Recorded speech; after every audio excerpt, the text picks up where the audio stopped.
Hi all. നമ്മളിന്ന് discuss ചെയ്യുന്നത് നമ്മുടെ സിലബസിലെ മൊഡ്യൂൾ 6-ലും അതുപോലെ മൊഡ്യൂൾ 4-ലും കൊടുത്തിട്ടുള്ള ഒരു കോമൺ ടോപ്പിക്കാണ് ന്യൂക്ലിയൈ.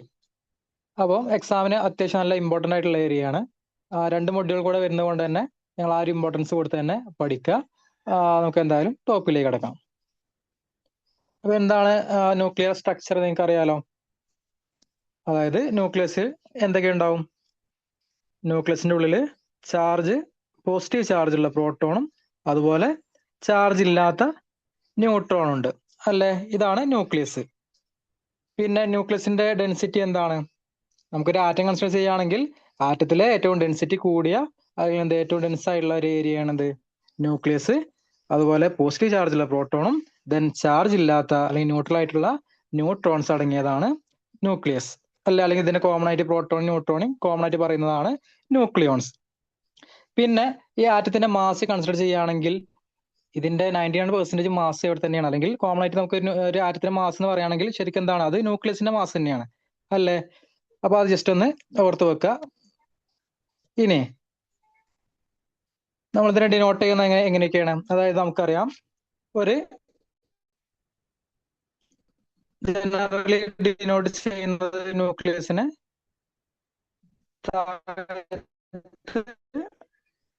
ആറ്റോമിക് നമ്പർ പൊതുവെ ഡിനോട്ട് ചെയ്യാറുള്ളത്.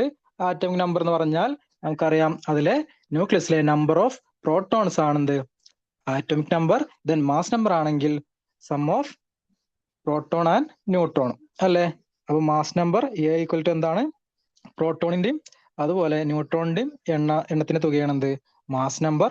അതിൽ നിന്ന് നിങ്ങൾക്ക് ന്യൂട്രോൺ നമ്പർ എങ്ങനെ കിട്ടും? Capital N equal to A minus Z ചെയ്താൽ നിങ്ങൾക്ക് ന്യൂട്രോൺ നമ്പർ കിട്ടും. കോമൺ ആയിട്ട് അറിയുന്ന കാര്യമാണ്. പിന്നെ നമ്മൾ മുമ്പ് പഠിച്ചതാണെന്ത്? Isotope, isobar, isotone. അപ്പൊ എന്താണ് ഐസോടോപ്പ്? നിങ്ങൾക്ക് അറിയാം. ഐസോടോപ്പ് എന്താ? ഐസോടോപ്പിന് ആറ്റോമിക് നമ്പർ എന്തായിരിക്കും? Same atomic number. അതുപോലെ മാസ് നമ്പർ ഡിഫറെന്റ് ആയിരിക്കും. അത് എക്സാമ്പിൾ ആണ് ഇവിടെ ഹൈഡ്രജന്റെ 3 ഐസോടോപ്പ് കൊടുത്തിട്ടുള്ളത്. Okay, 1s1, 1s2, 1s3. ഇതിലൊക്കെ നോക്കുകയാണെങ്കിൽ മാസ് നമ്പർ എന്താണ്? ഡിഫറെന്റ് ആണ്. ആറ്റോമിക് നമ്പർ അല്ല എന്താ? 1 ആണ് വരുന്നത്. ഇനി ഐസോബാർ ആണെങ്കിലോ നേരെ ഓപ്പോസിറ്റ്. ഐസോബാർ ആണെങ്കിൽ ഇവിടെ സെയിം മാസ് നമ്പറും ഡിഫറെന്റ് ആറ്റോമിക് നമ്പർ ആയിരിക്കും അല്ലേ? എക്സാമ്പിള് കാർബൺ 14-ഉം നൈട്രജൻ 14-ഉം. അപ്പൊ ഇവിടെ നോക്കുകയാണെങ്കിൽ മുകളിൽ എന്താണ്? അല്ലെങ്കിൽ നമ്മുടെ മാസ് നമ്പർ സെയിമും ദെൻ കാർബണിന്റെ ആറ്റോമിക് നമ്പർ എത്ര? കാർബൺ ആണെങ്കിൽ 6, നൈട്രജൻ 7 ആണല്ലോ. അപ്പം different Z, same atomic number ആണെങ്കിൽ, സെയിം മാസ് നമ്പർ ആണെങ്കിൽ അതാണ് ഐസോബാർ. ഇനി ഐസോട്ടോൺ ആണെങ്കിലോ?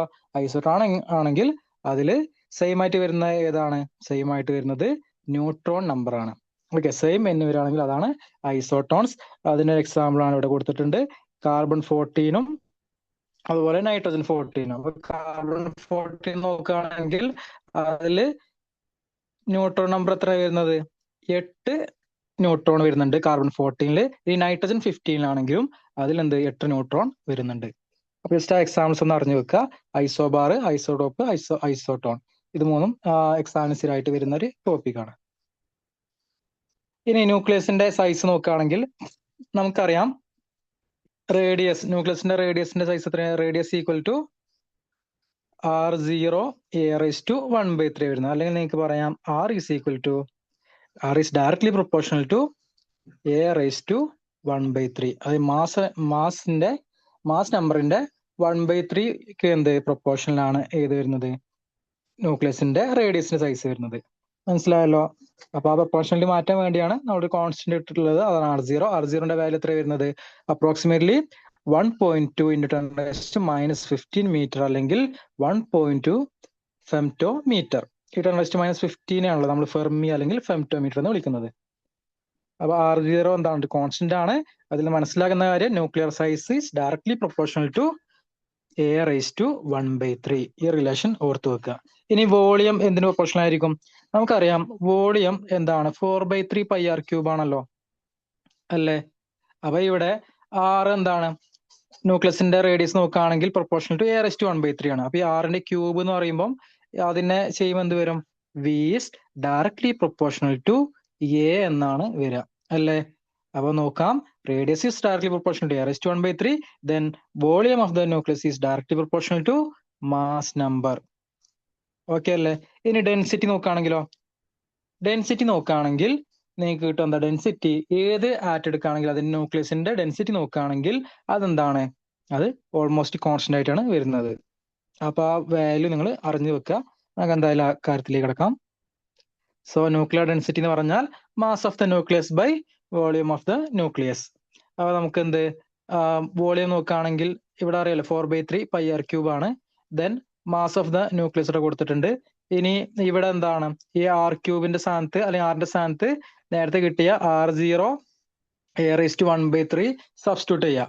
അപ്പൊ ഇതിൽ എന്ത് കിട്ടും, ഇവിടെ r0 കിടക്കുന്നുണ്ടാവും, r0ന്റെ ക്യൂബ് വരും.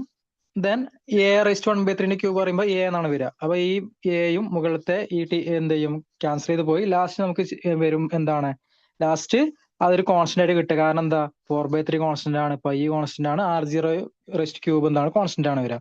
അതിൽ നിന്ന് മനസ്സിലാവുന്ന കാര്യം എന്താ, അതായത് ന്യൂക്ലിയർ ഡെൻസിറ്റി അത് ഏത് ആറ്റം എടുക്കുകയാണെങ്കിലും അതിന്റെ ന്യൂക്ലിയർ ഡെൻസിറ്റി നോക്കുകയാണെങ്കിൽ അതെന്താണ്, അതൊരു കോൺസ്റ്റന്റ് ആണ്. അപ്പൊ വാല്യൂ നിങ്ങൾക്ക് ചെയ്യുമ്പോൾ കിട്ടുന്നത് ന്യൂക്ലിയർ ഡെൻസിറ്റി വാല്യൂ കൊടുത്തു വെക്കുക, അപ്രോക്സിമേറ്റ്ലി 2.3 × 10⁻17 kg/m³ ആണ്.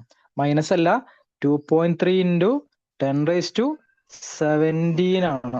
ഓക്കെ, അപ്പൊ ഈ ഒരു ഇത് ഓർത്ത് വെക്കുക. കാരണം നമുക്ക് എന്ത് എക്സാമിന് ഡയറക്റ്റ് ചോദ്യങ്ങൾ വന്നിട്ടുണ്ട്, ന്യൂക്ലിയർ ഡെൻസിറ്റി അല്ലെങ്കിൽ എന്ത് ഒരു ഓരോ കോമ്പൗണ്ട് അല്ലെങ്കിൽ ഓരോ ആറ്റം വന്നിട്ട് അല്ലെങ്കിൽ ആ എലമെന്റിന്റെ ന്യൂക്ലിയർ ഡെൻസിറ്റി എത്ര ചോദിച്ചിട്ടുണ്ട്. അപ്പൊ ഏതാണെങ്കിലും നിങ്ങൾ അറിഞ്ഞു വെക്കുക ഇതെന്താണ്, കോൺസ്റ്റന്റ് ആണ്. ഓക്കെ അല്ലേ? പിന്നെ ഇതെന്താ 10⁻17 വരുന്നത്. അപ്പൊ അത് എക്സ്ട്രീംലി ഹൈ ആണ്, അല്ലെങ്കിൽ വളരെ ഡെൻസിറ്റി കൂടിയതാണ് എന്ത്, ന്യൂക്ലിയസ്. പിന്നെ ഇനി അടുത്തത് നമ്മൾ നോക്കുന്നത് ന്യൂക്ലിയർ ഫോഴ്സിന്റെ കാര്യമാണ്. നമുക്കറിയാം ന്യൂക്ലിയസിന്റെ കേസിൽ ന്യൂക്ലിയസിന്റെ ഉള്ളിലുള്ള രണ്ടാളുകൾ ഏതാ, ന്യൂട്രോണും പ്രോട്ടോണും ആണല്ലോ. ഇതിൽ പ്രോട്ടോണ് നോക്കുകയാണെങ്കിൽ പ്രോട്ടോണിന്റെ ചാർജ് പോസിറ്റീവ് ആണ്. അപ്പൊ സ്വാഭാവികമായിട്ടും നമ്മൾ ഇലക്ട്രോസ്റ്റാറ്റിക് പഠിച്ച സമയത്ത് പഠിച്ചിരുന്നു, പോസിറ്റീവ് ചാർജുകൾ ഇപ്പോൾ ഇതിൽ ഒരുപാട് പ്രോട്ടോൺ ഉണ്ടെങ്കിൽ ഇവർ തമ്മിൽ എന്താണ്, സെയിം ചാർജ് ആണെങ്കിൽ അത് റിപ്പൽ ചെയ്യും. അപ്പൊ രണ്ട് പോസിറ്റീവ് ചാർജ് അല്ലേ, അപ്പൊ ഇവർ തമ്മിൽ റിപ്പൾഷൻ ഉണ്ടാവും, അല്ലെങ്കിൽ കൂളും റിപ്പൾഷൻ ഉണ്ടാവും. അതേപോലെ ഇപ്പൊ ന്യൂട്രോൺ ആണെങ്കിൽ എന്താണ്, അതിന് ചാർജ് ഇല്ലാത്തതുമാണ്. അപ്പോ ന്യൂക്ലിയർ ഫോഴ്സ് എന്ന് പറഞ്ഞാൽ എന്താ, ഈ ന്യൂക്ലിയസിൽ കാണപ്പെടുന്ന ഒരു സ്ട്രോങ് അട്രാക്റ്റീവ് ഫോഴ്സ് ആണ് എന്ത്, ന്യൂക്ലിയർ ഫോഴ്സ് എന്ന് പറയുന്നത്. അത് ഇവിടെ ന്യൂട്രോണിയും അതുപോലെ പ്രോട്ടോണിനെയൊക്കെ എന്ത് ബൈൻഡ് ചെയ്ത് നിർത്തുന്ന ഫോഴ്സ് ആണ് ഇത് ന്യൂക്ലിയർ ഫോഴ്സ് എന്ന് പറയുന്നത്. അപ്പൊ ഇത് നമ്മൾ നോക്കുകയാണെങ്കിൽ ഈ ഫണ്ടമെന്റൽ ആയിട്ടുള്ള 4 ഫോഴ്സുകളിൽ ഏറ്റവും സ്ട്രോങ്സ്റ്റ് ഫോഴ്സ് ഏതാണ്, ന്യൂക്ലിയർ ഫോഴ്സ് ആണെന്ന് അറിഞ്ഞു വെക്കുക. പിന്നെ വേറെ പറയുകയാണെങ്കിൽ എന്താ, ഇതിന്റെ വേറെ പേര് സ്ട്രോങ് ന്യൂക്ലിയർ ഫോഴ്സ് അല്ലെങ്കിൽ സ്ട്രോങ് ഇന്ററാക്ഷൻ ഫോഴ്സ് എന്നും പറയാറുണ്ട്. ഓക്കെ, അപ്പൊ ഇവിടെ ഓൾറെഡി അറിയാം എന്താ, പ്രോട്ടോണും പ്രോട്ടോണും തമ്മിൽ കൂളം റിപ്പൾഷൻ ഉണ്ട്.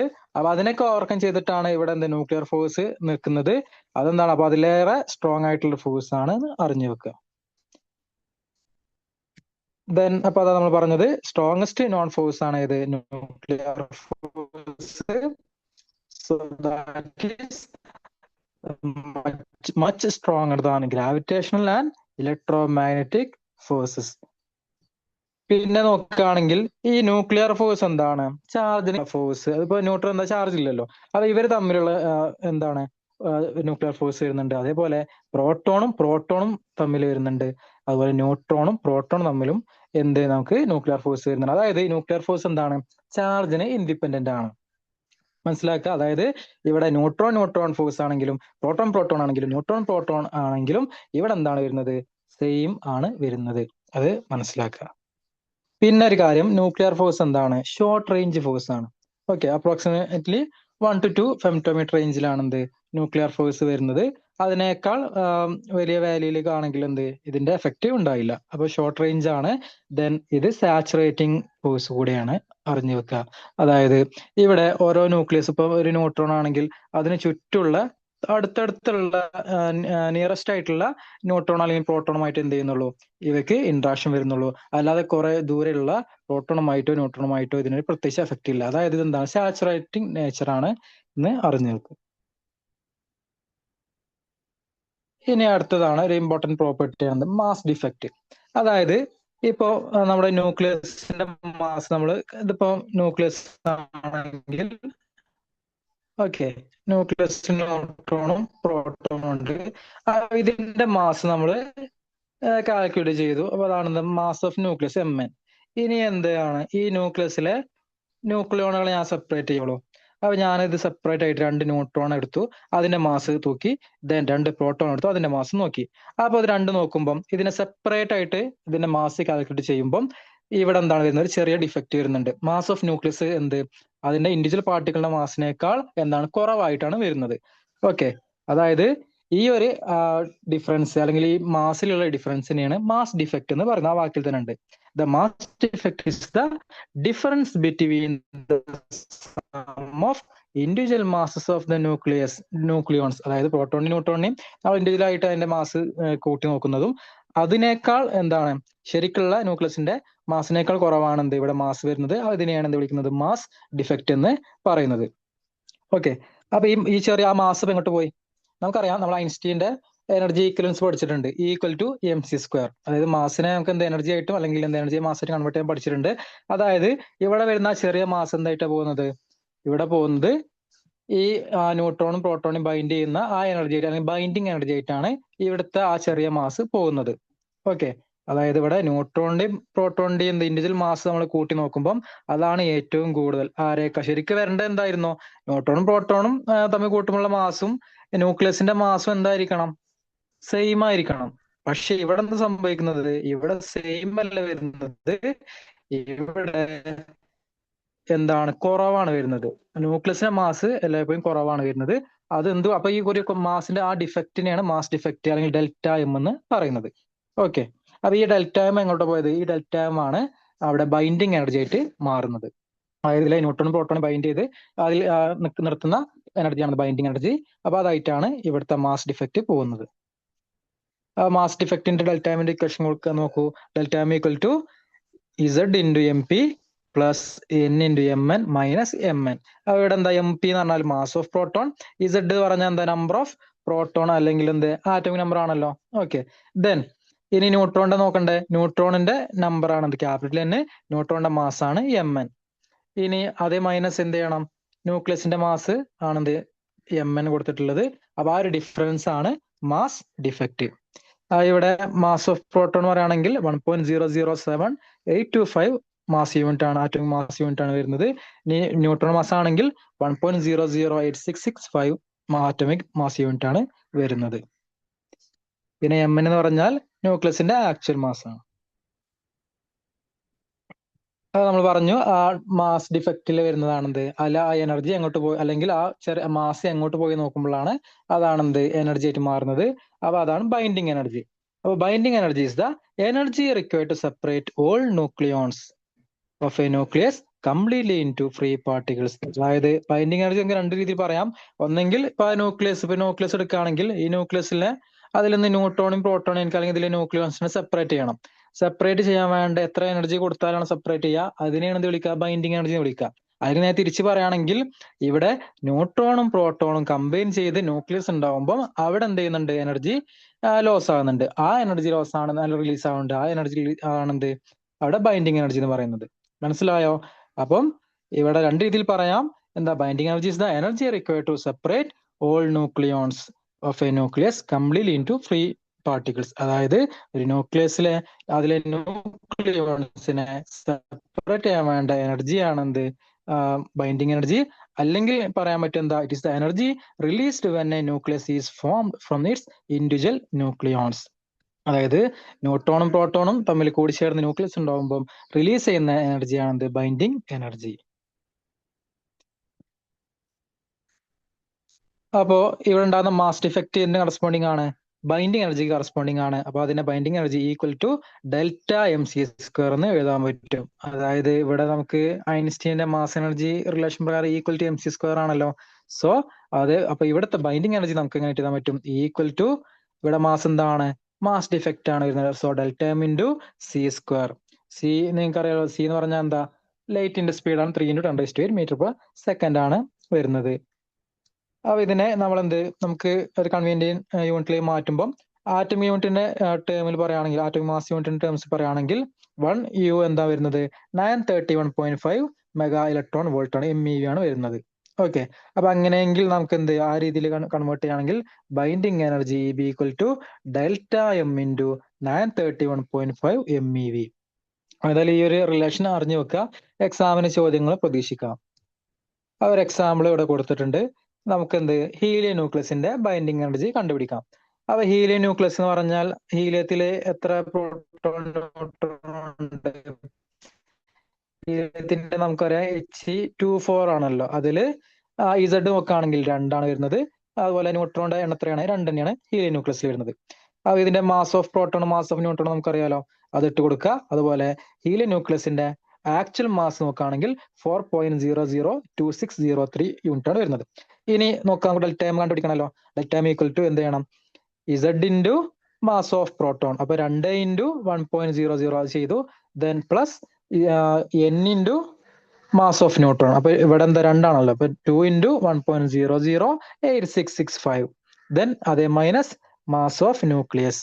അപ്പൊ അതവിടെ സബ്സ്റ്റിറ്റ്യൂട്ട് ചെയ്ത് കൊടുത്തു. നമുക്ക് കിട്ടുന്നത് എത്രയാണ്? 0.030377 എന്നാണ് വരുന്നത്. ഇനി അതിനെ ബൈൻഡിങ് എനർജിയിലേക്ക് കൺവേർട്ട് ചെയ്യുമ്പോൾ എന്ത് വരണം? ജസ്റ്റ് ഈ ഡെൽറ്റ എമ്മിനെ നമ്മൾ 931.5 കൊണ്ട് മൾട്ടിപ്ലൈ ചെയ്യുമ്പോൾ അവിടുത്തെ ബൈൻഡിങ് എനർജി നമുക്ക് മെഗാ ഇലക്ട്രോൺ വോൾട്ടിൽ കിട്ടും. സോ അത് എത്ര വരുന്നത്? 28.3 MeV ആണ് ഹീലിയം ന്യൂക്ലിയസിലെ ബൈൻഡിങ് എനർജി വരുന്നത്. അതായത് നിങ്ങൾ ആലോചിക്കുക, ഈ 28.3 MeV എനർജി കൊടുത്താൽ മാത്രമേ ഹീലിയം ന്യൂക്ലിയസിനെ നമുക്ക് എന്ത് സെപ്പറേറ്റ് ചെയ്ത് അതിൽ നിന്ന് ന്യൂട്രോണും പ്രോട്ടോണും പുറത്തെടുക്കാൻ കഴിയുള്ളൂ. അതാണ് ഈ ബൈൻഡിങ് എനർജി കൊണ്ട് ഉദ്ദേശിക്കുന്നത്. അല്ലെങ്കിൽ വേറെ രീതിയിൽ പറയുകയാണെങ്കിൽ എന്താണ്?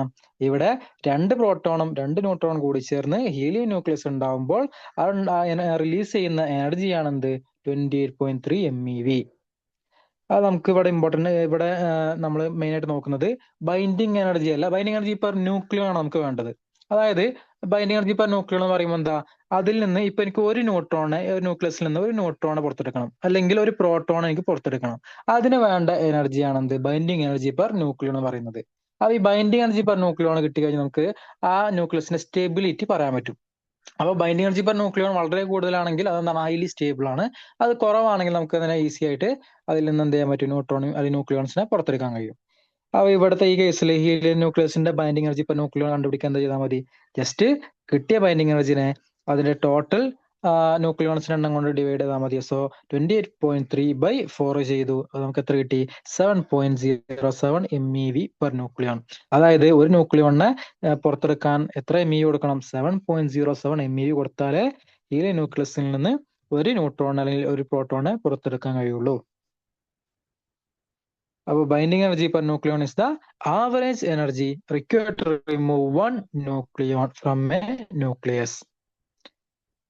It shows how tightly the nucleons are bound together in the nucleus. ഇനി ബൈൻഡിങ് എനർജി പെർ ന്യൂക്ലിയോൺ നോക്കുകയാണെങ്കിൽ എന്താ? EB/A ചെയ്താൽ നമുക്ക് ബൈൻഡിങ് എനർജി പെർ ന്യൂക്ലിയോൺ കണ്ടുപിടിക്കാം. ഇനി നമ്മൾ എന്ത് ബൈൻഡിങ് എനർജി കർവ് ആണ് നോക്കുന്നത്. അതായത് ബൈൻഡിങ് എനർജി കർവ് എന്ന് പറഞ്ഞാൽ ഒരു ഗ്രാഫ് പ്ലോട്ട് വരക്കാണ്. അപ്പം y ആക്സിസിൽ നമ്മൾ എടുക്കുന്നത് y ആക്സിസിൽ ബൈൻഡിങ് എനർജി പെർ ന്യൂക്ലിയോണും അതുപോലെ എക്സ് ആക്സിലാണെങ്കിൽ മാസ് നമ്പറുമാണ് എടുക്കുന്നത്. അപ്പൊ ഇത് വെച്ചുകൊണ്ട് നമ്മൾ എന്തൊരു ഗ്രാഫ് വരക്കുന്നതാണ് ബൈൻഡിങ് എനർജി കർവ്. ഇതിന്റെ ജസ്റ്റ് ആ ഗ്രാഫ് ഒന്ന് ആദ്യം നോക്കാം. ഇതാണ് നമ്മുടെ ബൈൻഡിങ് എനർജി കർവ്. നോക്കുകയാണെങ്കിൽ നോക്കൂ, ഇവിടെ y ആക്സിൽ ഏതാ കൊടുത്തത്? ബൈൻഡിങ് എനർജി പെർ ന്യൂക്ലിയോണും എക്സ് ആക്സിൽ മാസ് നമ്പറുമാണ്.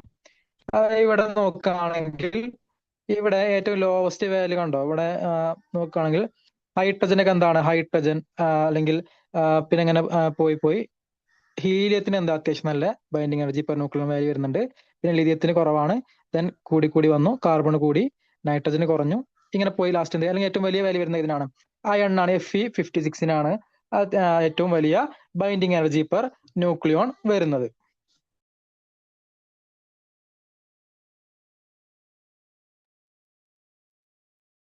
അതോടെ ബൈൻഡിങ് എനർജി കർവ് നോക്കുകയാണെങ്കിൽ അയൺ ആണ് ഏറ്റവും വലിയ ബൈൻഡിങ് എനർജി പെർ ന്യൂക്ലിയോൺ വരുന്നത്. അതിനുശേഷം എന്താ സംഭവിക്കുന്നത്? പിന്നെ നമ്മൾ മോളിബ്ഡിൻ എടുക്കുകയാണെങ്കിൽ, അയഡിൻ എടുക്കുകയാണെങ്കിലൊക്കെ എന്താ ഇവിടെ കുറഞ്ഞ് വരികയാണ് ചെയ്യുന്നത്. ലാസ്റ്റ് യുറേനിയൊക്കെ നോക്കുകയാണെങ്കിൽ എന്താ ബൈൻഡിങ് എനർജി പെർ ന്യൂക്ലിയോൺ കുറഞ്ഞ് വരികയാണ് ചെയ്യുന്നത്. അതായത് ഇവിടെ മാക്സിമം വാല്യൂ നോക്കുകയാണെങ്കിൽ അയണിനേക്കാൾ ചെറിയ ആളുകളെ സംബന്ധിച്ച് എന്താണ് ഇത് ഇങ്ങനെ ഒരു സ്റ്റഡി ഇൻക്രീസ് കാണിക്കുന്നുണ്ട് അയൺ വരെ. അതിനുശേഷം എന്താണ്, പിന്നെ കുറച്ചിങ്ങനെ ഒരു ചെറിയൊരു കോൺസ്റ്റന്റ് ആയി പോയിട്ട് പിന്നെ ഗ്രാജുവലി അത് ഡിക്രീസ് ചെയ്ത് പോവാണ് ചെയ്യുന്നത്. അപ്പൊ ഈ ഒരു ട്രെൻഡ് ഒന്ന് അറിഞ്ഞു വെക്കുന്നത് നല്ലതാണ്. അപ്പൊ അതാണ് ഇവിടെ പറയുന്നത്, the curve rises steeply from hydrogen to iron. ആ ഹൈഡ്രജൻ മുതൽ അയൺ വരെ എന്താ ചെയ്യുന്നത്, അത് ഏകദേശം റഫായിട്ട് പറയുകയാണെങ്കിൽ എന്താണ്, അത് ഇൻക്രീസ് ചെയ്ത് പോവാണ്. ദെൻ അതിനുശേഷം ഇത് ഡിക്രീസ് ചെയ്യാണ് ചെയ്യുന്നത്. ഓക്കെ. അപ്പൊ ഏറ്റവും കൂടുതൽ ബൈൻഡിങ് എനർജി പെർ ന്യൂക്ലിയോൺ അല്ലെങ്കിൽ ഏറ്റവും കൂടുതൽ സ്റ്റേബിലിറ്റി ഉള്ളത് ആർക്കാണ്, അയൺ ആണ്. അപ്പൊ അത് എക്സാം ചോദിച്ചതാണ്. അത് ഏകദേശം എന്താ 8.8 MeVക്ക് എന്ത് അതിന്റെ ബൈൻഡിങ് എനർജി പെർ ന്യൂക്ലിയോൺ വരുന്നുണ്ട്. ജസ്റ്റ് ഒന്ന് ഓർത്ത് വെക്കുക. അപ്പൊ ഈ ഒരു ഗ്രാഫ് വെച്ചിട്ട് നമുക്ക് ഇതിന്റെ നമ്മൾ മെയിനായിട്ട് പഠിക്കുന്ന ന്യൂക്ലിയർ ഫിഷനും ഫ്യൂഷനും പറയാൻ പറ്റും. അതായത് ഇവിടെ സ്റ്റെബിലിറ്റി കൂടിയ ആളുകളാണ് ആര്, ഇപ്പൊ അയൺ ആവട്ടെ. അപ്പൊ ഇവിടെ നോക്കുകയാണെങ്കിൽ ഇപ്പൊ ഹൈഡ്രജനെ സംബന്ധിച്ച് ഇതിന്റെ ഐസോട്ടോപ്പ് കൺസിഡർ ചെയ്യുമ്പോൾ എന്താ, അതിനേക്കാൾ സ്റ്റെബിലിറ്റി കൂടിയത് ആർക്കാണ്, ഇവിടെ ഹീലിയത്തിനാണ് അല്ലേ. ഇതിനെ ഹൈഡ്രജൻ അല്ലെങ്കിൽ എന്താണ് ഹൈഡ്രജൻ ആവട്ടെ ട്രീഷ്യ ആവട്ടെ കൺസിഡർ ചെയ്യുമ്പോൾ ഹീലിയത്തിന് ബൈൻഡിങ് എനർജി പെർ ന്യൂക്ലിയോൺ കൂടുതലാണ്, അതായത് സ്റ്റെബിലിറ്റി കൂടുതലാണ്. അപ്പൊ ഇവരെന്ത് ചെയ്യും, ഈ ലൈറ്റ് ആയിട്ടുള്ള ന്യൂക്ലിയസ് കമ്പൈൻ ചെയ്ത് എന്താ ഹെവിയർ ന്യൂക്ലിയർ മാറും. അതാണ് ന്യൂക്ലിയർ ഫ്യൂഷൻ എന്ന് പറയുന്നത്. അപ്പൊ അതിന്റെ റീസൺ എന്താ ചോദിച്ചാല്, ബൈൻഡിങ് എനർജി പെർ ന്യൂക്ലിയോൺ ആ സമയത്ത് എന്ത് ചെയ്യും, ബൈൻഡ് ചെയ്യുമ്പോൾ ലൈറ്റ് ആയിട്ടുള്ള ആളുകൾ ബൈൻഡ് ചെയ്യുമ്പോൾ എന്ത് ചെയ്യും, ബൈൻഡിങ് എനർജി പെർ ന്യൂക്ലിയോൺ കൂടുകയാണ് ചെയ്യുന്നത്. അതേപോലെ അപ്പൊ അതിന് സ്റ്റെബിലിറ്റി കൂടുമല്ലോ. അതേപോലെ ഇവിടെ എന്താ ചെയ്യുന്നത്, ഇവിടെ നോക്കൂ, യുറേനിയത്തിനെ സംബന്ധിച്ച് എന്താ ബൈൻഡിങ് എനർജി പെർ ന്യൂക്ലിയോൺ കുറവാണ്. അപ്പൊ സ്വാഭാവികമായിട്ടും യുറേനിയം എന്താ ഹെവിയസ്റ്റ് ന്യൂക്ലിയർ ആണ്. സ്വാഭാവികമായിട്ടും യുറേനിയം എന്താ ചെയ്യുക, അത് സ്പ്ലിറ്റ് ചെയ്തിട്ട് എന്തായി മാറും, അത് ക്രിപ്റ്റോണോ അല്ലെങ്കിൽ ബേരിയൊക്കെ ആയിട്ട് മാറുകയാണ് ചെയ്യുക. അപ്പൊ ഈ കേസിൽ എന്താണ് സംഭവിക്കുന്നത്, ഇവിടെ നോക്കുകയാണെങ്കിൽ ഹെവിയസ്റ്റ് ആയ യുറേനിയം പോലത്തെ ആളുകൾ സ്പ്ലിറ്റ് ചെയ്തിട്ട് അത് പുതിയ ന്യൂക്ലിയസ് ആയിട്ട് മാറുന്നു, അല്ലെങ്കിൽ ബൈൻഡിങ് എനർജി പെർ ന്യൂക്ലിയർ കൂടിയ ആളുകളായിട്ട് മാറുന്നു. അത് എന്തിനാണ്, അതും സ്റ്റെബിലിറ്റി അച്ചീവ് ചെയ്യാൻ വേണ്ടിയാണ്. മനസ്സിലായോ? അപ്പൊ അത് അറിഞ്ഞു വെക്കുക. So a higher binding energy per nucleon means stronger nuclear binding and greater stability. ഇനി അയണിന് ഏകദേശം എത്ര വാല്യൂ വരുന്നത്, അയണിന്റെ ആണ് ഏറ്റവും കൂടുതൽ സ്റ്റേബിലിറ്റി വരുന്നത്. അപ്പോൾ അത് വാല്യൂ വരുന്നത് നോക്കൂ, 8.8 MeV ആണ് അപ്രോക്സിമേറ്റ്ലി അയണിന്റെ വാല്യൂ വരുന്നത്.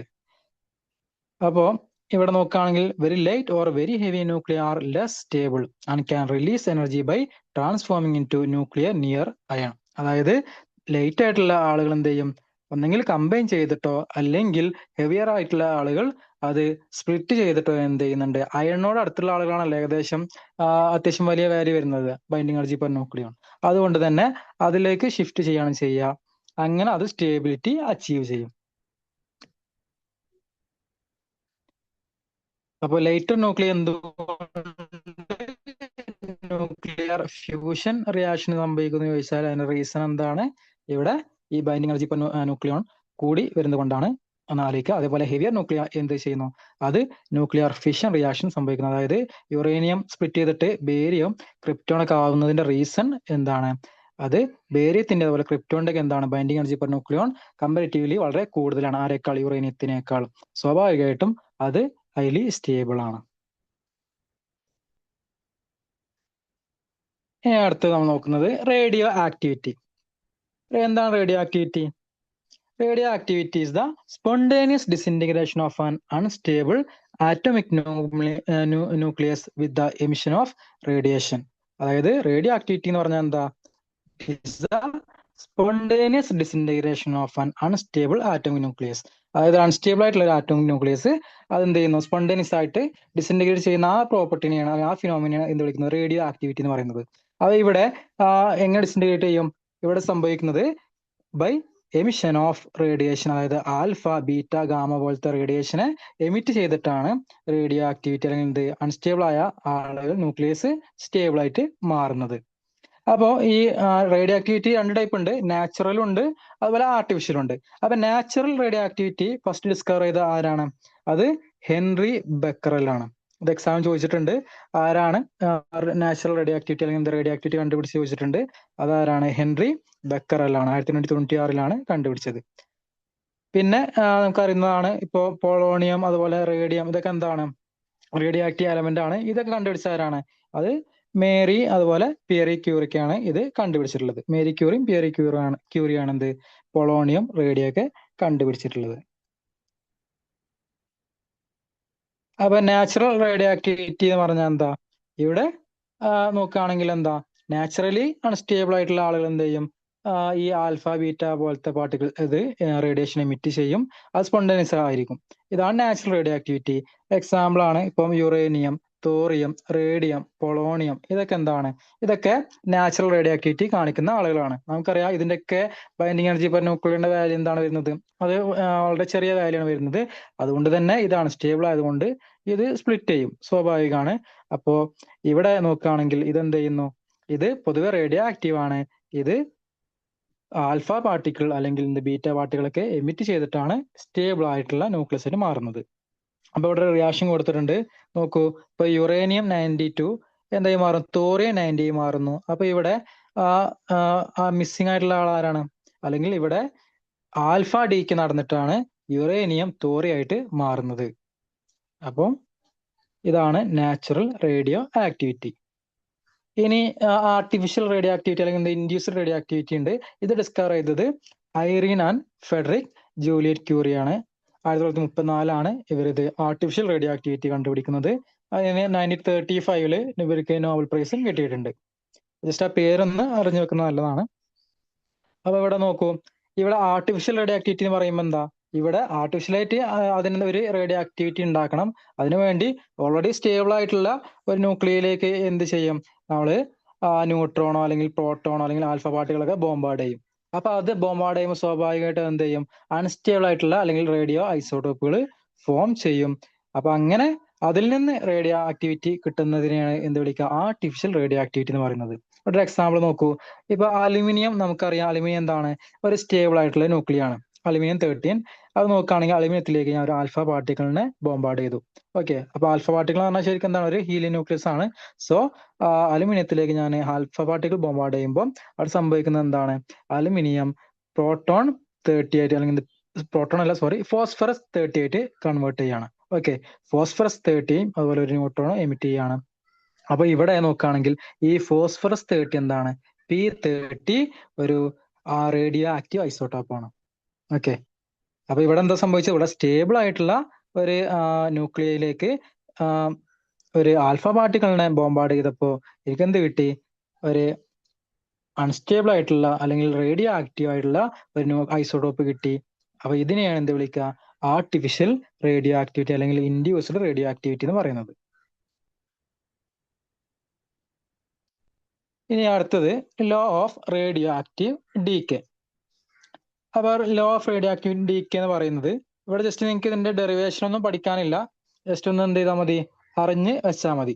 അപ്പൊ ഇവിടെ പറയുന്നത് എന്താ ചോദിച്ചാല്, the rate of disintegration of radioactive atom is directly proportional to the number of radioactive atom present at that instant. അതായത് ഇപ്പൊ നമ്മൾ ഇപ്പൊ ഇത് എന്തായാലും ഡിസിൻറ്റിഗ്രേറ്റ് ചെയ്ത് പോകുമെന്ന് പറഞ്ഞു, റേഡിയോ ആക്ടിവിറ്റി ഉണ്ട് എന്ന് പറഞ്ഞല്ലോ.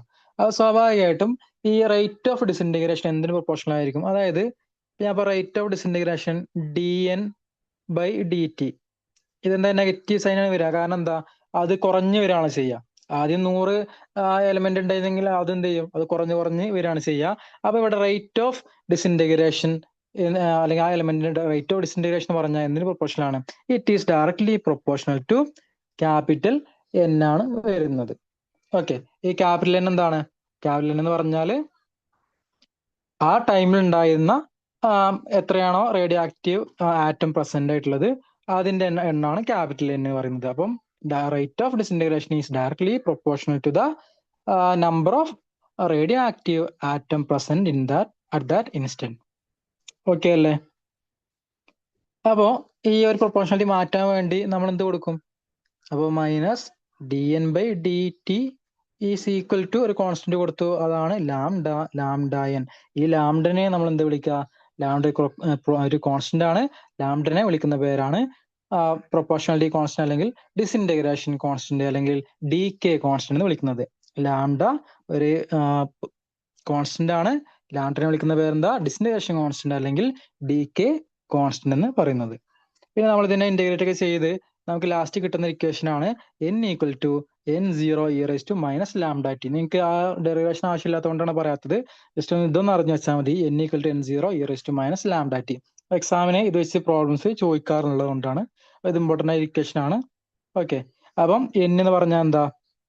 ക്യാപിറ്റൽ എന്ന് പറഞ്ഞാൽ ഒരു ടി ടൈമിൽ എത്രമാത്രം അതിൽ എന്ത് എലമെന്റ് അല്ലെങ്കിൽ റിമെയിൻ ചെയ്യുന്നുണ്ട് എന്നുള്ളതാണ് ക്യാപിറ്റൽ എന്ന് പറയുന്നത്. ദെൻ n0 പറഞ്ഞാൽ എന്താ?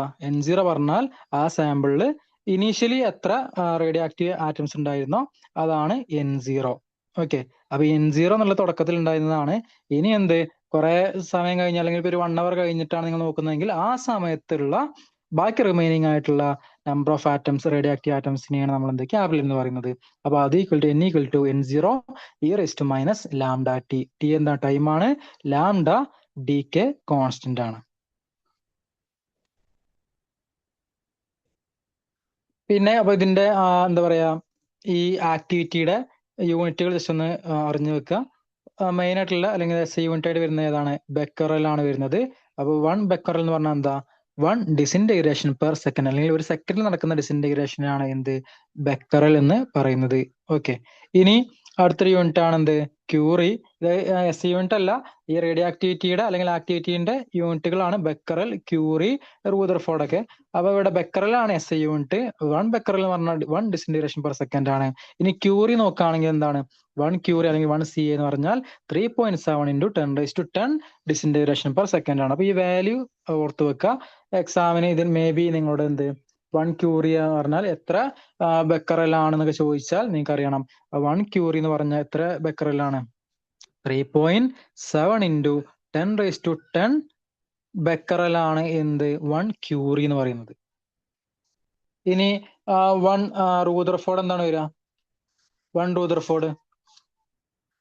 റൂദർഫോർഡ് നോക്കുകയാണെങ്കിൽ അത് വേറെ യൂണിറ്റ് ആണ്. 1 റൂദർഫോർഡ് ഈക്വൽ ടു 10⁻6 ബെക്കറൽ ആണ്, അല്ലെങ്കിൽ 10⁻6 ഡിസിൻറ്റഗ്രേഷൻ പെർ സെക്കൻഡ് ആണ് റൂദർഫോർഡ് എന്ന് പറയുന്നത്. അപ്പൊ ഈ 3 യൂണിറ്റുകളും അറിഞ്ഞു വെക്കുക. ഇതിൽ SI യൂണിറ്റ് ആണ് ബെക്കറൽ വരുന്നത്. ഇനി ഇമ്പോർട്ടൻ്റ് ആയിട്ടുള്ള ഒരു ഏരിയ ആണ് ഹാഫ് ലൈഫ്. ഹാഫ് ലൈഫ് എന്ന് പറഞ്ഞാൽ എന്താ? വാക്കിൽ തന്നെ ഉണ്ട് ഇവിടെ. It is the half-life is the radioactive substance is the time required for half of the radioactive atom in a given sample to disintegrate. അതായത് ഇപ്പൊ ഒരു റേഡിയോ ആക്റ്റീവ് സാമ്പിൾ ഉണ്ട്. അതിലിപ്പോ സപ്പോസ് നിങ്ങൾ 100 ആറ്റം ആയിരുന്നു ഇനീഷ്യൽ ഉണ്ടായിരുന്നത്. ഈ 100 ആറ്റം 50 ആയിട്ട് ചുരുങ്ങാൻ വേണ്ട, അതിനെടുക്കുന്ന ആ സമയത്തിനാണ് എന്ത് വിളിക്കുക? ഹാഫ് ലൈഫ് എന്ന് പറയുന്നത്. ഓക്കെ, അതായത് 100 എന്നല്ല, എത്ര ആണെങ്കിലും ആ ഒരു 1 മില്ലിഗ്രാം ആണെങ്കിൽ 1 മില്ലിഗ്രാം സബ്സ്റ്റൻസ് അത് ഡിസിൻറ്റഗ്രേറ്റ് ചെയ്തിട്ട് നമുക്ക് എന്ത് അതിന് 50% അല്ലെങ്കിൽ അതിന്റെ പകുതി ആവാൻ എടുക്കുന്ന സമയത്തിനെയാണ് ഹാഫ് ലൈഫ് എന്ന് പറയുന്നത്. It is the time required for half of the radioactive atoms in a given sample to disintegrate. അപ്പൊ അതിൽ പകുതി ആളുകൾ എന്ത് ചെയ്യുക? ഡിസിൻറ്റഗ്രേറ്റ് ചെയ്ത് പോകാൻ എടുക്കുന്ന ആ സമയമാണ് ഹാഫ് ലൈഫ് എന്ന് പറയുന്നത്. അപ്പൊ ഹാഫ് ലൈഫും നിങ്ങൾ എന്ത് നേരത്തെ പറഞ്ഞ n = n0 e raise to minus lambda T എന്ന ഇക്വേഷൻ നിന്നാണ് ഹാഫ് ലൈഫിന്റെ റിലേഷൻ കണ്ടുപിടിക്കുന്നത്. അപ്പൊ അവിടെ n-ന്റെ വാല്യൂ എന്ത് വരും? n0/2 ആവുന്ന സമയമാണ് നോക്കേണ്ടത്. അപ്പോൾ ടി ഹാഫ് ആയിട്ട് കൊടുക്കുക. അപ്പൊ ആ സമയത്ത് n-ന്റെ വാല്യൂ എന്താവും? n0/2 ആണ് വരിക. അപ്പൊ അത് വെച്ച് സബ്സ്റ്റിറ്റ്യൂട്ട് ചെയ്യുമ്പോൾ നമുക്ക് അറേഞ്ച് ചെയ്യുമ്പോൾ കിട്ടുന്ന വാല്യൂ ആണ് എന്ത്? ടി ഹാഫ് എന്ന് പറഞ്ഞാൽ 0.693/λ.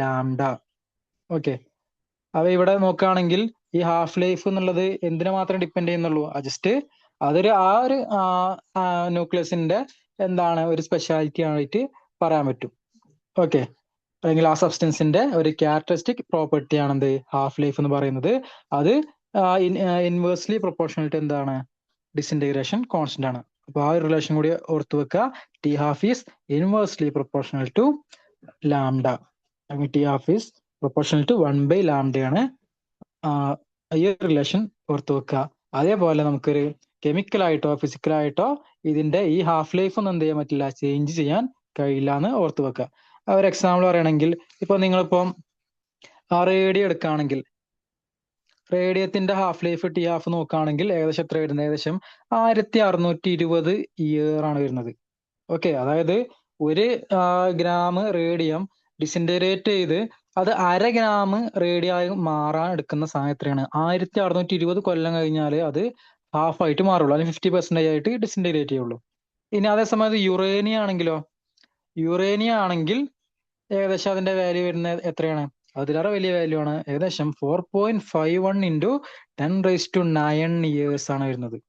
ഓക്കെ, അപ്പൊ നോക്കുക, ഒരു ഗ്രാം യുറേനിയം ഹാഫ് ഗ്രാം ആയി മാറണമെങ്കിൽ, 50 ആയി മാറണം, ഡിസിൻറ്റഗ്രേറ്റ് ചെയ്യണമെന്നുണ്ടെങ്കിൽ 4.5 × 10⁹ വർഷം കഴിഞ്ഞാലേ അത് പകുതിയായിട്ട് മാറുള്ളൂ. ഇനി പൊളോണിയം എടുക്കുകയാണെങ്കിലോ? പൊളോണിയത്തിന് വളരെ കുറവാണ്. പൊളോണിയം നോക്കുകയാണെങ്കിൽ അതിന്റെ വരുന്നത് ഏകദേശം എത്രയാണ്? 10⁻⁻6 സെക്കൻഡ് ആണ്. വളരെ കുറഞ്ഞ വാല്യൂ ആണ് എന്ത് ടി ഹാഫ് വരുന്നത് പൊളോണിയത്തിന്റെ കേസിൽ. അപ്പൊ ഇത് ഒന്ന് ഓർത്ത് വെക്കുക. ഈ ഇക്വേഷൻ ഇമ്പോർട്ടന്റ് ആണ്. T half is equal to 0.693/λ. എക്സാമിന് ഇത് വെച്ച് പ്രോബ്ലംസ് ചോദിക്കാറുണ്ട്. അപ്പൊ അത് ഈ ഒരു ഇക്വേഷൻ അറിഞ്ഞാല് വളരെ സിമ്പിൾ ആയിട്ട് കണ്ടുപിടിക്കാൻ പറ്റും. അപ്പൊ നിങ്ങൾക്ക് ഇനി എന്താ പറയാ, ഇതിന്റെ നമ്പർ ഓഫ് ന്യൂക്ലിയൈ ആണ് കിട്ടുന്നതെങ്കിൽ, അല്ലെങ്കിൽ N0 ആണ് വെച്ച് നമുക്ക് ഇതിന്റെ ഹാഫ് ലൈഫ് എങ്ങനെ കണ്ടുപിടിക്കാൻ നോക്കുകയാണെങ്കിൽ ജസ്റ്റ് എന്ത് ചെയ്താൽ മതി?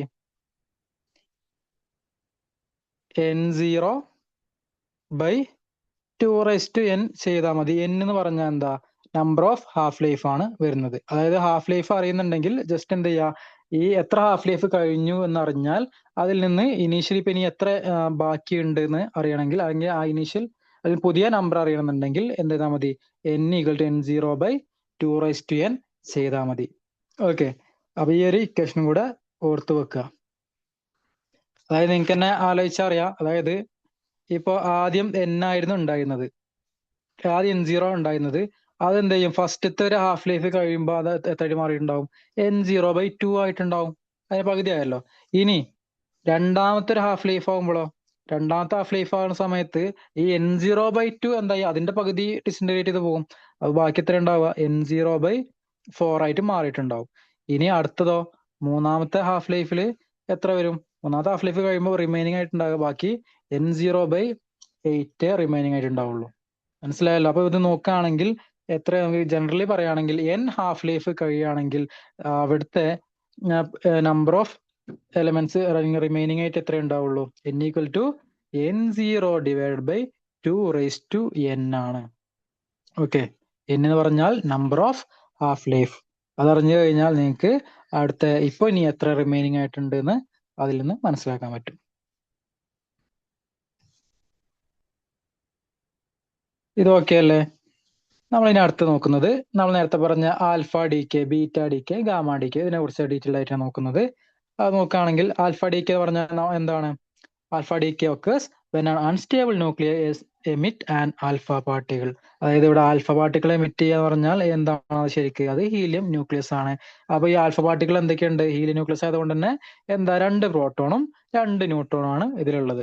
നമ്മൾ റിയാക്ഷൻ നേരത്തെ പറഞ്ഞതാണ്. ഇവിടെ യുറേനിയത്തിന്റെ റേഡിയോ ആക്ടിവിറ്റി നോക്കുകയാണെങ്കിൽ ആ സമയത്ത് വരുന്ന, ഇപ്പൊ യുറേനിയം എന്തായിട്ട് മാറും? തോറിയായി മാറുന്ന സമയത്ത് അവിടെ ഒരു ആൽഫ പാർട്ടിക്കിൾ എമിറ്റ് ചെയ്യുന്നുണ്ട്. ഓക്കെ, ഈ ഒന്ന് ഓർത്ത് വെക്കുക. അപ്പൊ ഇവിടെ നോക്കുകയാണെങ്കിൽ ഇവിടെ 92-ല് 90 ആയിട്ടാണ് തോറിയം മാറിയത്. ബാക്കി 2 ആരിലേക്ക് പോയി അത് ഹീലിയായിട്ട് മാറി. ഓക്കെ, ഇനി ഇതിന്റെ കുറച്ച് ഫീച്ചേഴ്സ് നോക്കുകയാണെങ്കിൽ ഇവിടെ എമിറ്റ് ചെയ്ത പാർട്ടിക്കിൾ നമുക്കറിയാം, അത് alpha D K alpha particle ആണ്, അല്ലെങ്കിൽ ഹീലിയം ന്യൂക്ലിയസ് ആണ് എമിറ്റ് ചെയ്തത്. ഇനി ഇവിടുത്തെ മാസ് നമ്പറിലും അതുപോലെ ആറ്റോമിക് നമ്പറിൽ ചേഞ്ച് എന്താണ് വരുന്നത്? ഇവിടെ ഒരു ആൽഫ ഡി കെ നടക്കുകയാണെങ്കിൽ മാസ് നമ്പർ 4 ആയിട്ട് കുറയും. Mass number is decreases by 4.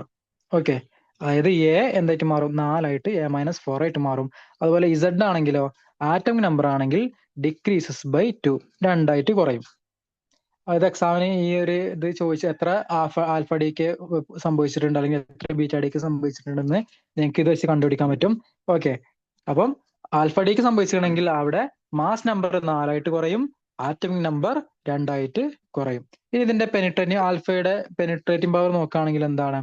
Comparatively law penetrating power ആണ് ആൽഫ പാർട്ടിക്കിളിന്, അല്ലെങ്കിൽ ആൽഫ ഡി കെക്ക് ഉള്ളത്. ഓക്കെ, ഇനി അയണൈസിംഗ് പവർ ആണെങ്കിലോ, അയണൈസിംഗ് പവർ നോക്കുകയാണെങ്കിൽ വെരി ഹൈ ആണ്. കാരണം ഇതിന്റെ +2 ചാർജ് ഉള്ളതുകൊണ്ട് തന്നെ വെരി ഹൈ അയണൈസിംഗ് പവർ ആണ് ആൽഫ പാർട്ടിക്കിൾസിനുള്ളത്. ഇനി വെലോസിറ്റി നോക്കുകയാണെങ്കിലോ, വെലോസിറ്റി നോക്കുകയാണെങ്കിൽ ഏകദേശം 10⁻⁷ മീറ്റർ പെർ സെക്കൻഡ് വെലോസിറ്റി വരുന്നുള്ളൂ. അതായത് ഇപ്പൊ ലൈറ്റിന്റെ സ്പീഡൊക്കെ വെച്ച് നോക്കുകയാണെങ്കിൽ അതിന്റെ 10-1 വെലോസിറ്റിയൊക്കെ വരുന്നുള്ളൂ ആൽഫ പാർട്ടിക്കിളിന്റെ വെലോസിറ്റി. അപ്പൊ ഈ ഒരു കാര്യം ഓർത്ത് വെക്കുക. അതായത് ഇപ്പം alpha particle, alpha, beta, gamma നോക്കുകയാണെങ്കിൽ ഇതിൽ പെനിട്രേറ്റിംഗ് പവർ ഏറ്റവും കൂടുതൽ ആർക്കാണ്? അത് ഗാമക്കാണ്. അത് കഴിഞ്ഞിട്ട് ബീറ്റ, അല്ലെങ്കിൽ ഏറ്റവും കുറവാണ് ആൽഫ. ഇനി തിരിച്ച് നിങ്ങളുടെ അയണിസിംഗ് പവർ ആണ് ചോദിക്കുന്നതെങ്കിൽ ആൽഫ പാർട്ടിക്കിളാണ് വളരെ ഹൈ അയണിസിംഗ് പവർ ഉള്ളത്.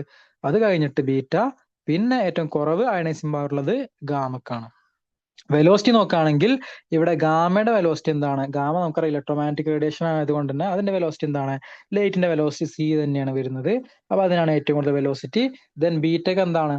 അതിനേക്കാൾ കുറവാണ് വരിക, അല്ലെങ്കിൽ ഏറ്റവും കുറവാണ്. ഇത് മൂന്ന് കമ്പയർ ചെയ്യുമ്പോൾ ഏറ്റവും കുറവ് വെലോസിറ്റിയാണ് ആർക്കുള്ളത്? ആൽഫ പാർട്ടിക്കിളിനുള്ളത്. ഇനി ബീറ്റ ഡി കെ ആണെങ്കിലോ? ബീറ്റ ഡി കെയില് നോക്കുകയാണെങ്കിൽ ഇവിടെ എന്താ? ഒന്നെങ്കിൽ ഒരു ന്യൂട്രോൺ എന്ത് ചെയ്യും? ഒരു പ്രോട്ടോൺ ആയിട്ട് കൺവേർട്ട് ചെയ്യും, അല്ലെങ്കിൽ ഒരു പ്രോട്ടോണ് ന്യൂട്രോൺ ആയിട്ട് കൺവേർട്ട് ചെയ്യും. ഓക്കെ. അപ്പൊ ബീറ്റ ഡി കെയില് ഒന്നെങ്കിൽ 2 ടൈപ്പ് ഉണ്ട്. ബീറ്റ മൈനസ് ഡി കെ ഉണ്ട്, ബീറ്റ പ്ലസ് ഡി കെ ഉണ്ട്. Okay. Beta minus D K നോക്കുകയാണെങ്കിൽ ഇവിടെ എന്താ സംഭവിക്കുന്നത്? ഇവിടെ ന്യൂട്രോൺ എന്തായിട്ട് മാറും? ന്യൂട്രോണ് പ്രോട്ടോണും അതുപോലെ ഇലക്ട്രോണായിട്ട് മാറാണ് ചെയ്യുന്നത്. ഓക്കെ. ന്യൂട്രോണ് ഒരു പ്രോട്ടോണും അതുപോലെ ഇലക്ട്രോണും അതുപോലെ ഒരു ആന്റി ന്യൂട്രനുമായിട്ട് മാറുകയാണ് ചെയ്യുന്നത്. ഓക്കെ. ഇനി ബീറ്റ പ്ലസ് ഡി കെയിലാണെങ്കിലോ? ഇവിടെ പ്രോട്ടോൺ എന്തായി മാറും? പ്രോട്ടോൺ ന്യൂട്രോൺ ആയിട്ട് കൺവേർട്ട് ചെയ്യും. ആ സമയത്ത് എമിറ്റ് ചെയ്യുന്ന ഏതാണ്? പോസിട്രോൺ ആണ് എമിറ്റ് ചെയ്യുന്നത്. പോസിട്രോൺ നമുക്കറിയാം ഇലക്ട്രോണിന്റെ ആന്റി പാർട്ടിക്കിൾ ആണ്. അതായത് പോസിറ്റീവ്, അതായത് മാസൊക്കെ സെയിം ആണ്. എന്തിൽ മാത്രമേ ഡിഫറൻസ് ഉള്ളൂ? ചാർജ് ഓപ്പോസിറ്റ് ആയിരിക്കും. അതാണ് ഇലക്ട്രോണിന്റെ ഈ മൈനസ് ആണെങ്കിൽ പ്രോട്ടോൺ, പോസിട്രോൺ എന്താണ്? പോസിറ്റീവ് ചാർജ് ആണ് വരിക. ഓക്കെ. അപ്പം ബീറ്റ പ്ലസ് ഡി കെയില് ന്യൂട്രോണും പ്രോട്ടോൺ എന്തായി മാറും? ന്യൂട്രോണും അതുപോലെ പോസിട്രോണും ദെൻ ന്യൂട്രിനോ ആണ് എമിറ്റ് ചെയ്യുന്നത്. അവരുടെ എക്സാമ്പിൾ നോക്കൂ. ഇവിടെ കൊടുത്ത എക്സാമ്പിൾ ഏതാണ്? ഒരു ബീറ്റ മൈനസ് ഡി കെന്റെ എക്സാമ്പിൾ ആണ് കൊടുത്തിട്ടുള്ളത്. അതായത് കാർബൺ എന്തായി മാറാണ്? C14 അത് ഡി കെ ചെയ്തിട്ട് ഒരു ബീറ്റ ഡി കെ സംഭവിക്കുമ്പം എന്തായി മാറും? നൈട്രജൻ 14 ആയി മാറുന്നു. ആ സമയത്ത് ഒരു ഇലക്ട്രോൺ എമിറ്റ് ചെയ്യുന്നു, ദെൻ ഒരു ആന്റി ന്യൂട്രോൺ എമിറ്റ് ചെയ്യുന്നു. ഓക്കെ. അപ്പൊ ഈ കേസിൽ സംഭവിക്കുന്നത് നോക്കൂ. ഇവിടെ മാസ് നമ്പറിന് എന്തെങ്കിലും മാറ്റമുണ്ടോ? ബീറ്റ ഡി കെയില് മാസ് നമ്പർ എക്ക് എന്തെങ്കിലും മാറ്റമുണ്ടോ? എ എന്ത് ചെയ്യുന്നില്ല, ഒരു ചേഞ്ചും സംഭവിക്കുന്നില്ല. ഓക്കെ. ബീറ്റ ഡി കെയിൽ ഒരു മാറ്റമില്ല. ആൽഫ ഡി കെയിലാണെങ്കിൽ 4 യൂണിറ്റ് കുറഞ്ഞിരുന്നു. ഇവിടെ ആണെങ്കിൽ എന്താണ്? ബീറ്റ ഡി കെയില് അത് ബീറ്റ മൈനസ് ഡി കെ ആണെങ്കിലോ ബീറ്റ പ്ലസ് ഡി കെ ആണെങ്കിലോ ഇവിടെ മാസ് നമ്പറിന് പ്രത്യേകിച്ച് മാറ്റം വരുന്നില്ല. പക്ഷെ മാറ്റം വരുന്നത് എന്താണ്? ബീറ്റ മൈനസ് ഡി കെ ആണെങ്കിൽ ആറ്റോമിക് നമ്പർ എന്ത് ചെയ്യും? ഇസഡ് 1 ഇൻക്രീസ് ചെയ്യും. ഓക്കെ. ബീറ്റ മൈനസ് ആണെങ്കിൽ കേട്ടോ. ബീറ്റ പ്ലസ് ആണെങ്കിലോ ഇസഡ് 1 കുറയാണ് ചെയ്യുക. ഇതിന് 1 പഠിച്ച ബീറ്റ മൈനസ് പഠിച്ച അതിന് നേരെ ഓപ്പോസിറ്റ് ആണ് ബീറ്റ പ്ലസ് എന്ന് ആലോചിച്ചാൽ മതി. ഓക്കെ. അപ്പൊ ഇവിടെ നോക്കൂ, കാർബൺ 6 ആയിരുന്നു ഉണ്ടായിരുന്നത്, അത് എന്തായി മാറി? നൈട്രജൻ 7 ആയിട്ട് മാറി അല്ലേ? അപ്പൊ ഇവിടെ എന്താ? ആറ്റോമിക് നമ്പർ 6 ഉള്ളത് എന്തായിട്ട് മാറി? 7 ആയിട്ട് മാറി. അപ്പൊ ഇതിന്റെ ഫീച്ചേഴ്സ് നോക്കുകയാണെങ്കിൽ മാസ് ചേഞ്ച് നമ്മൾ പറഞ്ഞു എന്താണ്? ആറ്റമിക മാസ് അല്ലെങ്കിൽ മാസ് നമ്പർ എന്താണ്? സെയിം ആണ്. Atom number plus or minus 1 ആണ് വരിക, ചേഞ്ച് ചെയ്യുന്നത്. അതായത് ബീറ്റ മൈനസ് ഡി കെയില് നോക്കുകയാണെങ്കിൽ ആറ്റോമിക് നമ്പർ എന്ത് ചെയ്യും? 1 കൂടും. അതേസമയം ബീറ്റ പ്ലസ് ഡി കെ ആണെങ്കിൽ ആറ്റോമിക് നമ്പർ 1 കുറയാണ് ചെയ്യുക. ഇനി പെനിട്രേറ്റിംഗ് പവർ ആണെങ്കിൽ എന്താണ്? നമ്മൾ ആൽഫ ഡി കെനേക്കാൾ പെനിട്രേറ്റിംഗ് പവർ കൂടുതലാണ്, എന്നാൽ ഗാമ ഡി കെനേക്കാൾ കുറവാണ്. അപ്പൊ മോഡറേറ്റ് പെനിട്രേറ്റിംഗ് പവർ ആണ്. അയണിസിംഗ് പവർ നോക്കുകയാണെങ്കിൽ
ചെയ്യാം അല്ലേ? അപ്പൊ ഈ ഫോട്ടോൺ ഇതെന്തിന് ഇത്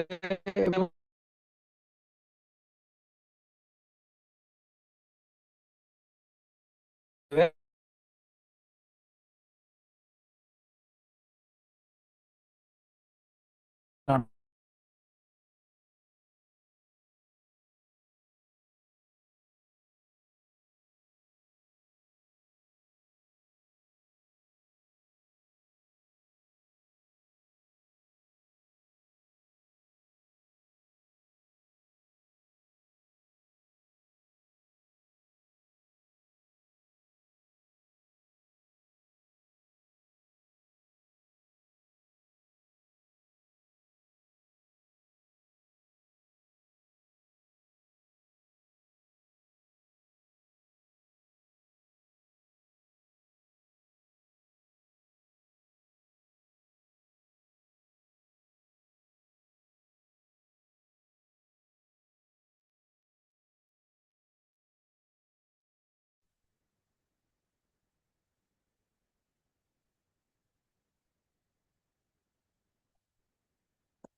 അപ്പൊ നമ്മള് ഗാമ ഡിക്കേന്റെ കാര്യമാണ് പറഞ്ഞിരുന്നത്.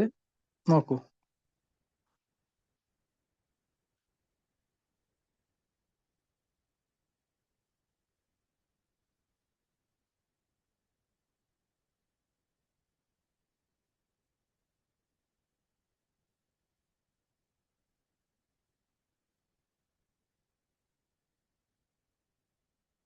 ഇവിടെ മാസ് ചേഞ്ച് നടക്കുന്നുണ്ടോ? ഇല്ല. അതായത് ഇവിടെ ആറ്റോമിക് നമ്പറോ അല്ലെങ്കിൽ മാസ് നമ്പറോ എന്ത് ചെയ്യുന്നില്ല, പ്രത്യേകിച്ച് ചേഞ്ചസ് വരുന്നില്ല. എനർജിയിലെ ചേഞ്ച് മാത്രമേ നടക്കുന്നുള്ളൂ. ഇനി പെനിട്രേറ്റിംഗ് പവർ ആണെങ്കിൽ ഗാമ ഡിക്ക് എന്താണ്? പെനിട്രേറ്റിംഗ് പവർ ഹൈ ആണ് അല്ലേ? ഇനി അയണിസിംഗ് പവർ ആണെങ്കിലോ, അയണിസിംഗ് പവർ വളരെ കുറവാണ് അയണിസിംഗ് പവറിലുള്ളത്. വെലോസിറ്റി നോക്കുകയാണെങ്കിൽ ഇതെന്താണ്, ഇലക്ട്രോമാഗ്നറ്റിക് റേഡിയേഷൻ ആയതുകൊണ്ട് തന്നെ വെലോസിറ്റി എത്ര വരിക? ലൈറ്റിന്റെ വെലോസിറ്റി തന്നെയാണ് വരുന്നത്, ഗാമ. അതായത് ജസ്റ്റ് എന്ത്, ഇപ്പൊ ഈ പറഞ്ഞ കാര്യങ്ങളൊക്കെ ഒന്ന് കോമൺ ആയിട്ട് കൊടുത്തുന്നുള്ളൂ. ആൽഫ ഡിക്ക്, ബീറ്റ ഡിക്ക് ആൻഡ് ഗാമ ഡിക്ക്. അപ്പൊ എന്തായാലും അറിഞ്ഞു വെക്കുക. ഇത് എക്സാമിന് എന്ത്, അതിന്റെ ഇൻക്രീസിങ് ഡിക്രീസിങ് ഓർഡർ ഒക്കെ ഓരോന്ന് ചോദിച്ചിട്ടുണ്ട്. അതുപോലെ ഇതിന്റെ ആ ഒരു മാസ് നമ്പറിലെ ചേഞ്ച് അല്ലെങ്കിൽ അത് വെച്ചിട്ട് എത്ര ആൽഫ ഡിക്ക് സംഭവിച്ചു അല്ലെങ്കിൽ എത്ര ബീറ്റ ഡിക്ക് സംഭവിച്ചു എന്നൊക്കെ ചോദ്യം വന്നിട്ടുണ്ട്. അതെന്തായാലും ഇതിന്റെ ബേസിക്സ് അറിഞ്ഞു വെക്കുന്നത് നല്ലതാണ്. ഇനി അടുത്തത് ഗെയ്ഗർ നട്ടൽ ലോ. ജസ്റ്റ് എന്താ പറയാ, അത്ര ഇമ്പോർട്ടന്റ് എക്സാം ചോദിച്ചിട്ടൊന്നുമില്ല, എന്നാലും അറിഞ്ഞു വെക്കുക. അപ്പൊ ഗീഗർ നട്ടൽ ലോ പറയുന്നത് ഇവിടെ എന്താ പറയാ, നമ്മുടെ ടി ഹാഫ് ഉണ്ടല്ലോ, ഹാഫ് ലൈഫ് അല്ലെങ്കിൽ ഡി കെ കോൺസ്റ്റന്റ്, ഇതും അതുപോലെ ഈ ഇതിൽ നിന്ന് എമിറ്റ് ചെയ്യുന്ന അല്ലെങ്കിൽ റേഡിയോ ആക്റ്റീവ് എലമെന്റിൽ നിന്ന് എമിറ്റ് ചെയ്യുന്ന ആൽഫ പാർട്ടികളുടെ എനർജി ഉണ്ടല്ലോ, ഇത് തമ്മിലുള്ള റിലേഷൻ നട്ടൽ ലോ. ഓക്കെ, ഇനി നോക്കുകയാണെങ്കിൽ അതിന്റെ ഇക്വേഷൻ വരുന്ന എന്താ, log lambda equal to A plus B log E alpha.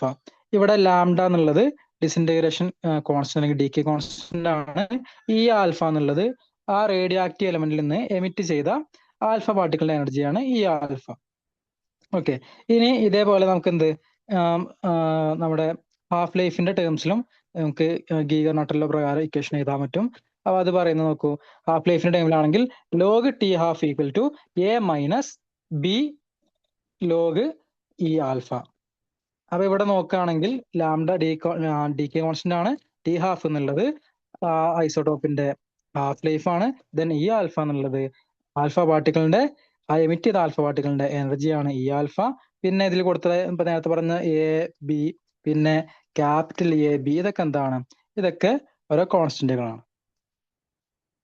Just ഈ ഇക്വേഷൻ ഒന്ന് അറിഞ്ഞു വെച്ചാൽ മതി. ഇവിടെ ആകെ ഒന്ന് അറിഞ്ഞു വെക്കേണ്ടത് ഈ ഇരട്ട കാര്യമാണ്. അതായത് ആൽഫ പാർട്ടിക്കിളിന്റെ എനർജി ഹയർ ആണെങ്കിൽ അവിടെ ഷോർട്ടർ ഹാഫ് ലൈഫ് ആയിരിക്കും. ഓക്കെ, അപ്പം ഓർത്ത് വെക്കുക, ഹയർ ഇ ആൽഫ അല്ലെങ്കിൽ ഇ ആൽഫ കൂടുതലാണ് എങ്കിൽ നമുക്ക് മനസ്സിലാക്കാം ആ എലമെന്റിന്റെ ഹാഫ് ലൈഫ് ടി ഹാഫ് എന്തായിരിക്കും, ടി ഹാഫ് കുറവായിരിക്കും. ഇനി നേരെ തിരിച്ച് നിങ്ങൾ പറയാം, ഇനി എമിറ്റ് ചെയ്ത ആൽഫ പാർട്ടിക്കിളിന്റെ എനർജി വളരെ കുറവാണ്. ഓക്കെ, കുറവാണെങ്കിൽ സ്വാഭാവികമായിട്ടും അവിടെ ടി ഹാഫ് എന്താ സംഭവിക്കുക? ടി ഹാഫ് വളരെ കൂടുതലായിരിക്കും. ഓക്കെ, അപ്പൊ ലോങ്ങർ ഹാഫ് ലൈഫ് ആണെങ്കിൽ ആ കേസിൽ ആൽഫ പാർട്ടിക്കിളിന്റെ എനർജി ലോവർ ആണ്. ഷോർട്ടർ ഹാഫ് ലൈഫ് ആണെങ്കിൽ അവിടെ ആൽഫ പാർട്ടിക്കിൾ എനർജി എന്തായിരിക്കും? അത് കൂടുതലായിരിക്കും. ഓക്കെ, അത് നിങ്ങൾക്ക് തന്നെ അറിയാം എന്തുകൊണ്ട് ഹാഫ് ലൈഫ് കുറഞ്ഞു ചോദിച്ചാല് ഹയർ ആൽഫ പാർട്ടിക്കിൾ ആണെങ്കിൽ എന്ത് ചെയ്യും? ഹൈലി എനർജറ്റിക് ആണല്ലോ. അപ്പോൾ വളരെ പെട്ടെന്ന് തന്നെ ആ ആൽഫ പാർട്ടിക്കിളിന് ന്യൂക്ലിയസിൽ നിന്ന് എസ്കേപ്പ് ചെയ്യാൻ കഴിയും. ഇനി ലോ ആൽഫ പാർട്ടിക്കിൾ ആണെങ്കിൽ അത് എന്താണ്? എനർജി കുറവാണ്. സ്വാഭാവികമായിട്ടും അതിന് ആ ന്യൂക്ലിയസിന്റെ പൊട്ടൻഷ്യൽ ബാരിയർ ബ്രേക്ക് ചെയ്യാൻ വളരെ ബുദ്ധിമുട്ടാണ്, അല്ലെങ്കിൽ അതിൽ ടണൽ ചെയ്യാൻ വളരെ ബുദ്ധിമുട്ടായത് കൊണ്ട് തന്നെ എന്തായിരിക്കും? അത് എമിറ്റ് ചെയ്യുന്ന പോസിബിലിറ്റി വളരെ കുറവാണ്, അല്ലെങ്കിൽ അതിന്റെ എനർജി വളരെ കുറവാണ്. സ്വാഭാവികമായിട്ടും ഹാഫ് ലൈഫ് കൂടുകയാണ് ചെയ്യുക. മനസ്സിലായല്ലോ? അപ്പൊ ഇതാണ് ഗീഗർ നട്ടലോന്റെ ആ ഒരു സിഗ്നിഫിക്കൻസ്. ഈ ഒരു കാര്യം അറിഞ്ഞു വെച്ചാൽ മതി. അപ്പൊ ഇങ്ങനെ റിലേഷൻ വരുന്നത് ഏതിലാണ്? ആ എനർജി ഓഫ് ആൽഫ പാർട്ടിക്കിളും അതുപോലെ ഹാഫ് ലൈഫ് തമ്മിലുള്ള റിലേഷൻ, ആ ഒരു എംപിരിക്കൽ റിലേഷൻ വരുന്നത് ഏതിലാണ്? ഈ ഗീഗർ നട്ടല്ലോ പ്രകാരമാണെന്ന് ഒന്ന് അറിഞ്ഞു വെച്ചാൽ മതി. ഓക്കെ, അത്ര ഇമ്പോർട്ടന്റ് അല്ല, എന്നാൽ ഈ പേരൊന്ന് ഓർത്തു വെക്കുക.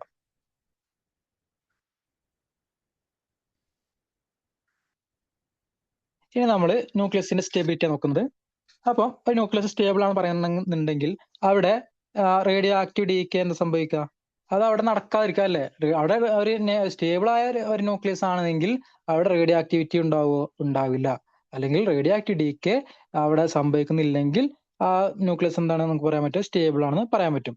അപ്പം ഇത് സ്റ്റെബിലിറ്റി ഏത് സമയത്താണ് കുറയുക, അല്ലെങ്കിൽ ഇതിന് ഏതൊക്കെ ഫാക്ടേഴ്സ് ആണ് ഡിപ്പെൻഡ് ചെയ്യുന്നതെന്ന് ആലോചിക്കുകയാണെങ്കിൽ, ഒന്ന് നമുക്ക് പറയാം. അപ്പൊ അതിൽ ന്യൂക്ലിയസ് ആണെങ്കിൽ ന്യൂക്ലിയസിന്റെ ന്യൂട്രോണിന്റെയും പ്രോട്ടോണിന്റെയും നമ്പർ എന്ത് ചെയ്യുന്നുണ്ട്? ഒരു ഫാക്ടറാണ്. കാരണം ഇവിടെ നമുക്കറിയാം ന്യൂക്ലിയസിലെ അതിൽ എന്ത് ബൈൻഡ് ചെയ്യുന്ന എനർജി ഉണ്ടല്ലോ, അല്ലെങ്കിൽ അവിടെ പ്രോട്ടോണിനെയും ന്യൂട്രോണിനെയും തമ്മിൽ ഇവർ തമ്മിലുള്ള ഇന്ററാക്ഷൻ എന്താ വരുന്നത്? ന്യൂക്ലിയർ ഫോഴ്സ് ആണ് വരുന്നത്. ഇത് എന്തിനെ ഓവർകം ചെയ്തിട്ടാണ് നിൽക്കുന്നത്? പ്രോട്ടോൺ തമ്മിലുള്ള റിപ്പൾസീവ് ഫോഴ്സ് ഇല്ലേ, അതിനെ ഓവർകം ചെയ്തിട്ടാണ് അത് നിൽക്കുന്നത്. അപ്പൊ ഇതിൽ ഉണ്ടാകുന്ന വേരിയേഷൻസ് എന്ത് സംഭവിക്കും? ആ ന്യൂക്ലിയസിന്റെ സ്റ്റെബിലിറ്റിനെ നിർണ്ണയിക്കുന്നതാണ് അല്ലേ? അപ്പോ ആ ഒരു കാര്യം കൂടെ ഓർത്തു വെക്കുക. അത് നമുക്ക് ഇവിടെ നമ്പർ ഓഫ് പ്രോട്ടോൺസ് അതുപോലെ നമ്പർ ഓഫ് ന്യൂട്രോൺസ് എന്ത് ചെയ്യുന്നുണ്ട്? ഇവിടെ ഒരു ഇമ്പോർട്ടന്റ് ഫാക്ടർ ആണ്. ഒരു ന്യൂക്ലിയസിന്റെ സ്റ്റെബിലിറ്റി നമുക്ക് അത് വെച്ച് പറയാൻ പറ്റും. അപ്പൊ അങ്ങനെ ഒരു ഇതാണെന്ത്? N/P ratio. N എന്നുള്ളത് എന്താ? ന്യൂട്രോൺ നമ്പർ ആണ്. P എന്നുള്ളത് അതിലെ പ്രോട്ടോൺ നമ്പർ. N/P റേഷ്യോ കണ്ടുപിടിച്ചാൽ അത് വെച്ചിട്ട് നമുക്ക് പറയാം ആ ന്യൂക്ലിയസ് സ്റ്റേബിൾ ആണോ അല്ലേ എന്ന്. ഈ N/P റേഷ്യോ ഏകദേശം എന്ത്? 1 ആണെങ്കിൽ അതെന്താണ്? ഹൈലി സ്റ്റേബിൾ ആണ്. ഇനി 1 മുതൽ 1.5 വരെയൊക്കെ തന്നെയാണ് അത് സ്റ്റേബിൾ ആണെന്ന് പറയാൻ പറ്റും. ഇനി 1.5നേക്കാൾ കൂടുതലാണ് എന്ത്? N/P റേഷ്യോ വരുന്നതെങ്കിൽ സ്വാഭാവികമായിട്ട് എന്താണ്? അത് അൺസ്റ്റേബിൾ ആയിട്ടാണ് വരിക. ഓക്കെ, അപ്പൊ N/P റേഷ്യോ എന്നുള്ളത് എന്താണ്? It is the ratio of neutron number two the proton number ആണ് വരുന്നത്. അപ്പൊ ഇവിടെ നോക്കുകയാണെങ്കിൽ ഇതിൽ ഉണ്ടാകുന്ന, അല്ലെങ്കിൽ ന്യൂട്രോണിനെയും പ്രോട്ടോണിനെയും ഉണ്ടാകുന്ന ആ ഒരു വേരിയേഷൻ, ആ നമ്പറിലുള്ള വേരിയേഷൻ മൂലം സ്വാഭാവികമായിട്ട് എന്ത് ചെയ്യും? അത് ഈ ന്യൂക്ലിയസ് അൺസ്റ്റേബിൾ ആയിട്ട് മാറും. ഓക്കെ, അപ്പൊ ഇവിടെ റേഞ്ച് കൊടുക്കുന്നുണ്ട്. അതായത് ആറ്റോമിക് നമ്പർ അപ്രോക്സിമേറ്റ്ലി 22 അല്ലെങ്കിൽ 20നേക്കാൾ ചെറുതായ ആളുകളൊക്കെ എന്താണ്? പൊതുവെ N/P റേഷ്യോ നോക്കുകയാണെങ്കിൽ 1:1, ഏകദേശം 1 ആണ് N/P റേഷ്യോ വരുന്നത്. അതായത് ഇപ്പൊ നിങ്ങൾ നോക്കൂ, ഇപ്പൊ കാർബൺ C12 നോക്കുകയാണെങ്കിൽ ഇവിടെ നോക്കുകയാണെങ്കിൽ ന്യൂട്രോൺ നമ്പർ എത്രയാണ്? 6 തന്നെയാണ് വരുന്നത്. പ്രോട്ടോൺ നമ്പർ എത്രയാണ്? 6 ആണ് വരുന്നത്. അപ്പൊ 6/6 ചെയ്യുമ്പോൾ നമുക്ക് 1 ആണ് കിട്ടുക. ഇനി ഓക്സിജൻ നോക്കൂ, ഓക്സിജൻ 8:16 അല്ലേ? അതിവിടെ ഓക്സിജനിൽ ന്യൂട്രോൺ നമ്പർ എത്രയാണ്? 8 ആണ്. പ്രോട്ടോൺ നമ്പർ എത്രയാണ്? 8 ആണ്. അത് ചെയ്യുമ്പോൾ അപ്രോക്സിമേറ്റ്ലി 1 ആണ്, അല്ലെങ്കിൽ 1 ആണ് വാല്യൂ വരുന്നത്. അതായത് 20നേക്കാൾ കുറവായ ആളുകളൊക്കെ എന്താണ്? അത് സ്റ്റേബിൾ ആണ്. റീസൺ നോക്കുകയാണെങ്കിൽ എന്താ? N/P റേഷ്യോ പൊതുവെ എന്താ? അത് 1 ആണ് വരുന്നത്. അത് മാക്സിമം അല്ലെങ്കിൽ എന്ത്? സ്റ്റേബിൾ വാല്യൂ ആണ് വരുന്നത്. ഇനി ഒരു 22 83 വരെ നോക്കുകയാണെങ്കിൽ ഇവിടെ N/P ഇവിടെ നോക്കുകയാണെങ്കിൽ എന്താ? 20 ഒക്കെ നോക്കുകയാണെങ്കിൽ ഇവിടെ ന്യൂട്രോൺ നമ്പർ എന്ത്? കൂടി വരുന്നത് കാണാൻ പറ്റും. അപ്പൊ എന്തായാലും സ്വാഭാവികമായിട്ട് ന്യൂട്രോൺ നമ്പർ കൂടി കഴിഞ്ഞാൽ ഇതിന്റെ റേഷ്യോ എന്താണ്? ചെറിയ വേരിയേഷൻ കാണിക്കില്ലേ? കാണിക്കും. അപ്പൊ ഏകദേശം എന്ത്? 1.2 മുതൽ 1.5 വരെയാണ് ആ റേഞ്ച് വരുന്നത്. അതായത് അയൺ, ലെഡ് ഇതൊക്കെ നോക്കുകയാണെങ്കിൽ എന്താണ്? സ്റ്റേബിൾ തന്നെയാണ്. അപ്പോൾ നേരത്തെ പറഞ്ഞു 1 മുതൽ 1.5 വരെയൊക്കെ എന്താണ്? N/P റേഷ്യോ വരികയാണെങ്കിൽ അത് സ്റ്റേബിൾ ആണ്. ഇനി 1.5നേക്കാൾ കൂടുതലാണെങ്കിൽ, ഓക്കെ, അതായത് ഇപ്പൊ നമ്മുടെ യുറേനിയം പോലത്തെ ആളുകൾ, യുറേനിയൊക്കെ എടുക്കുകയാണെങ്കിൽ അതിലെന്താണ്? N/P റേഷ്യോ 1.5നേക്കാൾ കൂടുതലാണ്. ഓക്കെ 1.5-നേക്കാൾ കൂടുതലായതുകൊണ്ട് തന്നെ യുറേനിയം എന്താണ് അൺസ്റ്റേബിൾ ആണ്. അൺസ്റ്റേബിൾ ആയതുകൊണ്ട് തന്നെ സ്വാഭാവികമായിട്ട് എന്ത് കാണിക്കും? റേഡിയോ ആക്ടിവിറ്റി കാണിക്കും. മനസ്സിലായല്ലോ? അപ്പൊ എന്തുകൊണ്ട് യുറേനിയം റേഡിയോ ആക്ടിവിറ്റി കാണിക്കുന്നു ചോദിച്ചാൽ ഇത് അൺസ്റ്റേബിൾ ആണ്. കാരണം എന്താ? ഇതിൽ ഒരു റീസൺ നിങ്ങൾക്ക് ഇങ്ങനെ പറയാം, N/P റേഷ്യോ എന്താണ്? അത് 1.5-നേക്കാൾ കൂടുതലാണ്. അത് റീസൺ ആണ്. ഓക്കെ, ഇനി അടുത്തത് വേറെ ഇതിന്റെ ന്യൂക്ലിയർ സ്റ്റെബിലിറ്റി ഒരു ഡിപ്പെൻഡ് ചെയ്യുന്ന ഫാക്ടർ ആണെന്ത്? വേറെ രീതിയിൽ പറയുകയാണെങ്കിൽ ഇവിടെ ഈ ന്യൂക്ലിയോൺസിന്റെ എണ്ണം, ന്യൂട്രോണിന്റെയും പ്രോട്ടോണിന്റെയും എണ്ണം എന്ത് ഒരു ഫാക്ടർ ആണ്. അതായത് അതിപ്പോ എന്താ, ഇപ്പൊ ഈവൻ ന്യൂക്ലിയസ് ഒക്കെ ആണെങ്കിൽ, അതായത് ന്യൂട്രോൺ നമ്പറും ഈവൻ നമ്പർ ആണ്, അതുപോലെ പ്രോട്ടോൺ നമ്പർ ഈവൻ ആണ്. ഒരു എക്സാമ്പിൾ നോക്കുകയാണെങ്കിൽ ഇപ്പൊ ഹീലിയം എടുക്കാം. ഓക്കെ, He2 എടുക്കുകയാണെങ്കിൽ അതിലെ ന്യൂട്രോൺ നമ്പർ എത്രയാണ്? 2 ആണ് വരുന്നത്. അതുപോലെ പ്രോട്ടോൺ നമ്പറോ ഇതെന്താ? വെരി സ്റ്റേബിൾ ആയിട്ടുള്ള ആളുകളാണ് ഈ ഹീലിയൊക്കെ. ഇനി കാർബൺ നോക്കൂ. കാർബൺ ആണെങ്കിൽ C612 ആണ്. ഇവിടെ പ്രോട്ടോൺ നമ്പർ 6 ആണ്, ന്യൂട്രോൺ നമ്പർ 6 ആണ്. രണ്ടും എന്താണ്? രണ്ടും ഈവൻ നമ്പർ ആണ്. ന്യൂക്ലിയ ആണെങ്കിൽ ഹൈലി സ്റ്റേബിൾ ആണെന്ന് അറിഞ്ഞു വെക്കുക. ഇനി വേറെ കേസ് എന്താ? ഈവൻ ഓഡ് വരാം. അതായത് നമുക്ക് എന്ത്, നമ്മുടെ ന്യൂട്രോൺ നമ്പർ ഈവനും അതുപോലെ പ്രോട്ടോൺ നമ്പർ എന്താവാം? ഓഡ് വരാം. ഒരു എക്സാമ്പിൾ കൊടുത്തിട്ടുണ്ട്. ഓക്കെ, അല്ലെങ്കിൽ എന്ത് വരാം? അല്ലെങ്കിൽ ഓഡ് ഈവൻ ന്യൂക്ലിയസുകൾ വരാം. അങ്ങനെയാണെങ്കിൽ എന്താ? അത് മോഡറേറ്റ്ലി സ്റ്റേബിൾ ആയിട്ടാണ് അത് വരിക. ഇനി ചില കേസിൽ ഓട് ന്യൂക്ലിയ വരാം. അതായത് ഹൈഡ്രജന്റെ കേസ് എടുക്കൂ. 1s2 അല്ലേ? 1s2 അത് ഇവിടെ എടുക്കുകയാണെങ്കിൽ ഇവിടെ എന്താണ്? ന്യൂട്രോൺ നമ്പർ 1 ആണ്, പ്രോട്ടോൺ നമ്പറും 1 ആണ് അല്ലെ? 1s2 എടുക്കുകയാണെങ്കിൽ, അതായത് ഡ്യൂട്ടീരിയം ഇത് നോക്കുകയാണെങ്കിൽ എന്താണ്? ഇത് ഓടോട് ന്യൂക്ലിയസ് ആണ് വരുന്നത്. അത് സ്റ്റേബിൾ തന്നെയാണ്. ഇതൊക്കെ പറഞ്ഞാല് എന്താ, പൊതുവെ ഓടോടെ ന്യൂക്ലിയസുകൾ എന്താണ്? അൺസ്റ്റേബിൾ ആണ്. എന്നാലും ഇതിലെന്താ, ഇത് സ്റ്റേബിൾ ആണ്. ഓക്കെ, ഈ ഹൈഡ്രജൻ ആവട്ടെ അല്ലെങ്കിൽ നൈട്രജന്റെ ഇതൊക്കെ സ്റ്റേബിൾ ആണെന്ന് അറിഞ്ഞു വെക്കുക.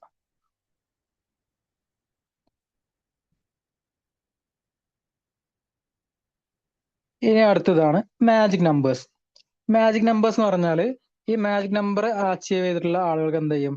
അതായത് നമ്മുടെ പ്രോട്ടോണിന്റെയോ അല്ലെങ്കിൽ ന്യൂട്രോൺ നമ്പറൊക്കെ ഈ മാജിക് നമ്പർ ആയിട്ട് വരികയാണെങ്കിൽ അത് ഹൈലി സ്റ്റേബിൾ ആണെന്ന് വരുന്നുണ്ട്. അത് ഏതൊക്കെയാണ് മാജിക് നമ്പേഴ്സ്? അതായത് ന്യൂട്രോൺ നമ്പറോ അല്ലെങ്കിൽ പ്രോട്ടോൺ നമ്പറോ 2 വരിക, 2, 8, 20, 28, 50, 82, 176. ഇതൊക്കെയാണ് മാജിക് നമ്പേഴ്സ്. അതായത് ഈ വാല്യൂസ് ഒക്കെയാണ് നമ്മുടെ ന്യൂട്രോണിന്റെ അല്ലെങ്കിൽ പ്രോട്ടോൺ നമ്പർ എങ്കിൽ ഇതെന്തായിരിക്കും? ഈ ന്യൂക്ലിയസ് ഹൈലി സ്റ്റേബിൾ ആയിരിക്കും. ഓക്കെ, ഇനി ചില കേസിൽ എന്ത് വരാം? ഈ നമ്മുടെ ന്യൂട്രോൺ നമ്പറും പ്രോട്ടോൺ നമ്പറും എന്ത് വരാം? ഈ മാജിക് നമ്പർ ആയിട്ട് വരാം. അപ്പൊ അങ്ങനെ വരുന്ന ആളുകളെ എന്ത് വിളിക്കാം? ഡബ്ലി മാജിക് എന്ന് വിളിക്കാം. ഓക്കെ, അപ്പം ഡബ്ലി മാജിക് എന്ന് പറഞ്ഞാൽ പ്രോട്ടോണിന്റെ ന്യൂട്രോൺ നമ്പർ ഒക്കെ എന്തായി മാറാം? മാജിക് നമ്പർ, രണ്ടും മാജിക് നമ്പർ ആയി വരികയാണെങ്കിൽ അതിനെ ഡബ്ലി മാജിക് എന്ന് പറയുന്നത്. അതിന് എക്സാമ്പിൾ ആണ് ഇപ്പം He2 അതുപോലെ ഓക്സിജന്റെ കേസ്, അതുപോലെ കാൽഷ്യം ഒക്കെ നോക്കുകയാണെങ്കിൽ ഇപ്പൊ നോക്കൂ, കാൽഷ്യം 2040 അല്ലേ? അതിൽ നോക്കുകയാണെങ്കിൽ കാൽഷ്യത്തിന്റെ അതില് പ്രോട്ടോൺ നമ്പർ എത്ര? 20 ആണ്. ഇനി ന്യൂട്രോൺ നമ്പർ എത്ര? 20 ആണ് വരുന്നത്.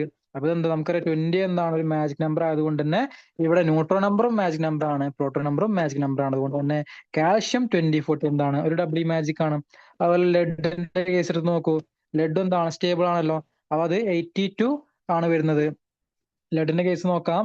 ലെഡില് പ്രോട്ടോൺ നമ്പർ എത്ര വരുന്നത്? പ്രോട്ടോണിന്റെ എണ്ണം 82 വരുന്നുണ്ട്. അതുപോലെ ന്യൂട്രോൺ നമ്പർ എത്ര വരുന്നുണ്ട്? ന്യൂട്രോൺ നമ്പർ 126 വരുന്നുണ്ട്. അപ്പൊ നോക്കുകയാണെങ്കിൽ ഇതെന്താ? 126 മാജിക് നമ്പർ ആണ്. അതുപോലെ 82 എന്താണ്? മാജിക് നമ്പർ ആണ്. അപ്പൊ ലെഡിന്റെ കേസിൽ എന്താണ്? ലെഡും ഡബ്ല്യു മാജിക് ആയതുകൊണ്ട് തന്നെ അത് ഹൈലി സ്റ്റേബിൾ ആണ്. അത് ഈ മാജിക് നമ്പേഴ്സ് ഒന്ന് ഓർത്തു വെക്കുക. ഇനി അടുത്ത നമുക്ക് നോക്കാനുള്ളത് ഡിസിന്റഗ്രേഷൻ സീരീസ് ആണ്. ഓക്കെ, അതായത് നമ്മുടെ യുറേനിയം, തോറിയം പോലത്തെ ആളുകൾ ഡീകേ ചെയ്യുമല്ലോ, അല്ലെങ്കിൽ ആൽഫ ബീറ്റ പാർട്ടിക്കിൾ എമിറ്റ് ചെയ്തിട്ട് അതെന്തായി മാറും? ഇങ്ങനെ കണ്ടിന്യൂസ് ആയിട്ട് ഇങ്ങനെ എമിറ്റ് ചെയ്ത് അതൊരു സ്റ്റേബിൾ ആയിട്ടുള്ള ഐസോട്ടോപ്പ് ആയിട്ട് മാറും അല്ലേ? അപ്പം അതിന്റെ പല മെത്തഡ് അല്ലെങ്കിൽ പല രീതി അനുസരിച്ച്, അല്ലെങ്കിൽ സ്റ്റാർട്ടിങ് കോമ്പൗണ്ട് അല്ലെങ്കിൽ എന്ത് എൻഡ് ചെയ്യുന്ന കോമ്പൗണ്ട് അനുസരിച്ച് നമുക്ക് എന്ത് അതിനെ 4ആയിട്ട് ക്ലാസിഫൈ ചെയ്യാൻ പറ്റും. ഏതൊക്കെയാണ്? യുറേനിയം സീരീസ് ഉണ്ട്, തോറിയം സീരീസ് ഉണ്ട്, actinium series, then neptunium series. അപ്പൊ ഇവിടെ യുറേനിയം സീരീസ് എന്ന് പറയുമ്പം അവിടെ സ്റ്റാർട്ടിംഗ് ന്യൂക്ലിയസ് ഏതാണ് വരുന്നത്? യുറേനിയം 238 ആണ് വരുന്നത്. ഓക്കെ, യുറേനിയം സീരീസിൽ യുറേനിയം 238 ആണ് വരുന്നത്. അതിന്റെ ഫൈനൽ സ്റ്റേബിൾ പ്രൊഡക്റ്റ് ഏതാണ്? അത് ലെഡ് ആണ്. അപ്പൊ ഇവിടെ നോക്കുകയാണെങ്കിൽ അതിന്റെ യുറേനിയത്തിന്റെ മാസ് നമ്പർ നമുക്ക് ഒന്നെങ്കിൽ 4n+2 സീരീസ് എന്ന് പറയാം. അത് ഇവിടെ എന്തുകൊണ്ട് 4n+2 വന്നു വെച്ചാല് ഇവിടെ മാസ് നമ്പർ നോക്കൂ, 238 അല്ലേ.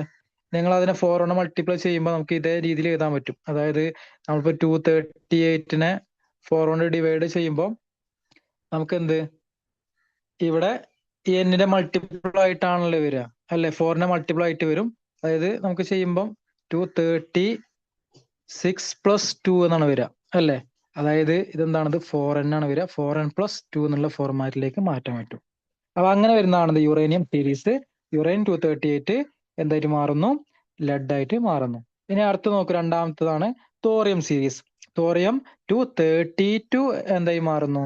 അത് കുറെ ആൽഫ പാർട്ടിക്കിൾ ബീറ്റ പാർട്ടിക്കിൾ എമിഷനെ കഴിഞ്ഞ് സ്റ്റേബിൾ ആയിട്ടുള്ള ലെഡ് ആയിട്ട് മാറുന്നു.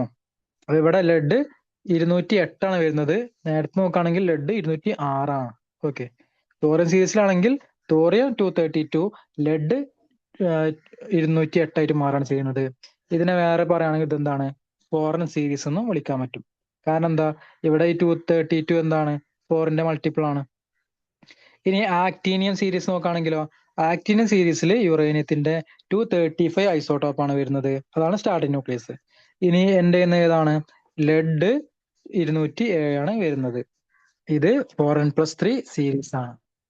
ഓക്കെ, ഇനി അടുത്തത് നെപ്റ്റ്യൂണിയം സീരീസ്. നെപ്റ്റ്യൂണിയം സീരീസ് ആണെങ്കിൽ ഇവിടെ എന്താ? നെപ്റ്റ്യൂണിയം ബിസ്മത്ത് ആയിട്ടാണ് മാറുന്നത്. അപ്പൊ ഓർത്ത് വെക്കുക, നേരത്തെ പറഞ്ഞ uranium series, thorium series, actinium series, ഇത് മൂന്നും എന്തായിട്ട് മാറുന്നത്? ലെഡ് ആണ്, ലെഡിന്റെ ഐസോട്ടോപ്പുകളായിട്ട് മാറിയത്.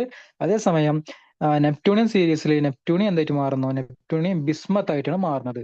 അപ്പൊ ഇതൊക്കെ നിങ്ങൾക്ക് എന്ത് ഒബ്ജക്റ്റീവ് ആയിട്ട് ചോദ്യങ്ങൾ വരാൻ ചാൻസ് ഉള്ളതാണ്.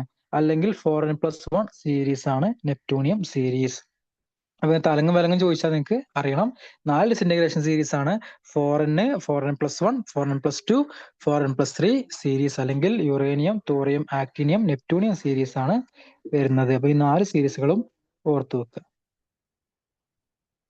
ഇനി അടുത്തത് ട്രാൻസ്മ്യൂട്ടേഷൻ. ട്രാൻസ്മ്യൂട്ടേഷൻ പറഞ്ഞാല് ഒന്നുമില്ല, it is the conversion of one element into another element through nuclear reaction. അതായത് ന്യൂക്ലിയർ റിയാക്ഷനിലൂടെ ഒരു എലമെന്റ് മറ്റൊരു എലമെന്റ് ആയിട്ട് കൺവേർട്ട് ചെയ്യുന്ന ഈ പ്രോസസ്സിനെയാണ് വിളിക്കുക ട്രാൻസ്മ്യൂട്ടേഷൻ എന്ന് വിളിക്കുന്നത്. അത് രണ്ട് രീതിയിൽ നടക്കാമല്ലോ, ഒന്നെങ്കിൽ നാച്ചുറൽ ആയിട്ട് നടക്കാം. അതാണെന്ത് നമ്മൾ നേരത്തെ പറഞ്ഞ റേഡിയോ ആക്റ്റീവ് ഡീകേ എന്താണ്? അത് നാച്ചുറൽ ആയി നടക്കുന്നതാണല്ലോ. അപ്പം അതെന്താണ്? ട്രാൻസ്മ്യൂട്ടേഷൻ ആണ്. ഇനി അതേപോലെ എന്താ ആർട്ടിഫിഷ്യൽ ആയിട്ട് നടക്കാം. നമ്മൾ പറഞ്ഞു ആർട്ടിഫിഷ്യൽ ആയിട്ട് അല്ലെങ്കിൽ ഇൻഡ്യൂസ്ഡ് ആയിട്ട് ചെയ്യാം. അതായത് ആൽഫ പാർട്ടിക്കിളോ അല്ലെങ്കിൽ നമ്മുടെ ന്യൂട്രോണോ അല്ലെങ്കിൽ വേറെ ഏതെങ്കിലും ന്യൂക്ലിയസ് ഇൻസിഡന്റ് ചെയ്തിട്ടും എന്ത് ചെയ്യാൻ പറ്റും? നമുക്ക് ആർട്ടിഫിഷ്യൽ ആയിട്ട് ഉണ്ടാക്കാൻ പറ്റും. അവിടെ ഒരു എക്സാമ്പിൾ കൊടുത്തിട്ടുണ്ട്. അതായത് ഇവിടെ നോക്കാം, ഇവിടെ നൈട്രജനിലേക്ക് ഞാനൊരു ആൽഫ പാർട്ടിക്കിൾ ഇൻസിഡന്റ് ചെയ്യുമ്പോൾ എനിക്ക് ഇവിടെ എന്ത് ട്രാൻസ്മ്യൂട്ടേഷൻ സംഭവിച്ചു. അതായത് ഇവിടെ ഒരു ഓക്സിജനും ഉണ്ടായി, ദെൻ ഹൈഡ്രജനും ഫോം ചെയ്തു. ഓക്കെ, അപ്പൊ ഇതാണെന്ത്? ട്രാൻസ്മ്യൂട്ടേഷൻ. ഇനി ഫസ്റ്റ് ആർട്ടിഫിഷ്യൽ ട്രാൻസ്മ്യൂട്ടേഷൻ ചെയ്ത ആളാരാണ്? അത് റൂദർഫോർഡ് ആണ്. അപ്പൊ അതൊന്നും ഒരു പോയിന്റ് ഒന്ന് ഓർത്തു വെക്കാം. ഓക്കെ, ഇനി ന്യൂക്ലിയർ ഫിഷൻ അതുപോലെ ന്യൂക്ലിയർ ഫ്യൂഷൻ വളരെ സിമ്പിൾ ആയ ടോപ്പിക് ആണ്. എന്താ ന്യൂക്ലിയർ ഫിഷൻ? ഇവിടെ ഹെവി ന്യൂക്ലിയസ് വളരെ സ്മോളർ ന്യൂക്ലിയസ് ആയിട്ട് സ്പ്ലിറ്റ് ചെയ്യുന്ന പ്രോസസ്സാണ് nuclear fission. Nuclear fission is a process in which a heavy nucleus like uranium 235 or plutonium 239 split into two smaller nuclei. Okay, അതായത് വലിയ ഇതിപ്പോ ഒരു എ ആണെന്നുണ്ടെങ്കിൽ ഇത് എന്തായിട്ട് മാറും? ന്യൂക്ലിയർ ഫിഷൻ ആണെങ്കിൽ അത് ചെറിയ ബിയും സിയും ആയിട്ട് മാറും. പിന്നെ സ്വാഭാവികമായിട്ട് സ്പ്ലിറ്റിംഗ് നടക്കുമ്പം എന്തൊക്കെ ഒരു ഹ്യൂജ് എമൗണ്ട് ഓഫ് എനർജി അത് എമിറ്റ് ചെയ്യുന്നുണ്ട്. അതേപോലെ 2 or 3 ന്യൂട്രോൺസ് എമിറ്റ് ചെയ്യുന്നുണ്ട്, ഗാമ റേഡിയേഷൻ ഒക്കെ എമിറ്റ് ചെയ്യുന്നുണ്ട്.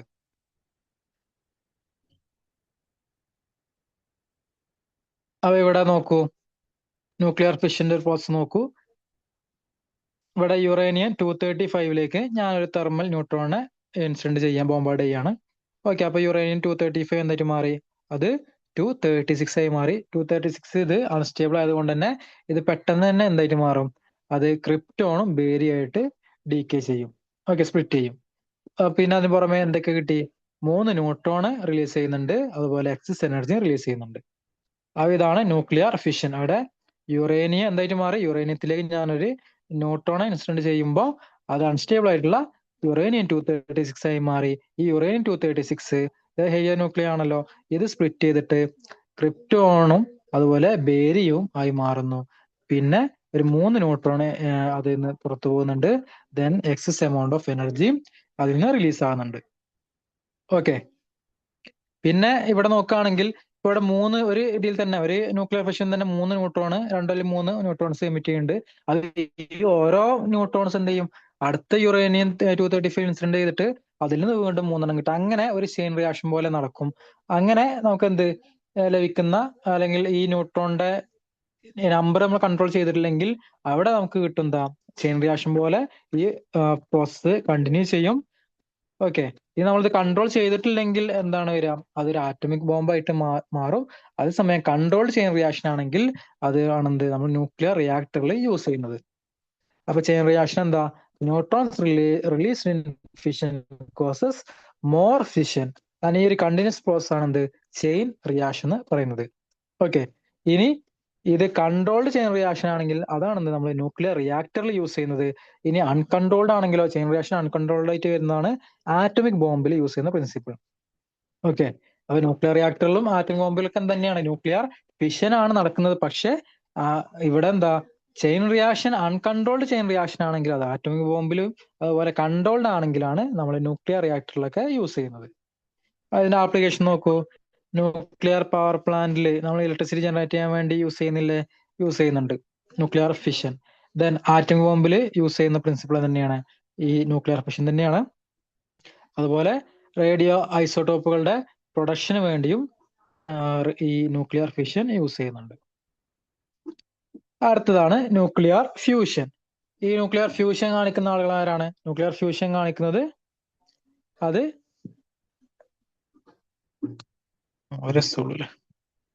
ന്യൂക്ലിയർ ഫ്യൂഷൻ കാണിക്കുന്നത് ലേറ്റർ ന്യൂക്ലിയർ ആണെന്ത് ന്യൂക്ലിയർ ഫ്യൂഷൻ കാണിക്കുക. അപ്പൊ ലേറ്റർ ന്യൂക്ലിയർ കമ്പൈൻ ചെയ്തിട്ട് എന്തായി മാറും? ഒരു ഹെവി ന്യൂക്ലിയസ് ആയിട്ട് മാറും. അത് ഹെവി ന്യൂക്ലിയസ് ആയി മാറുമ്പോൾ X amount of energy release ചെയ്യും. ഇതാണ് ന്യൂക്ലിയർ ഫ്യൂഷൻ.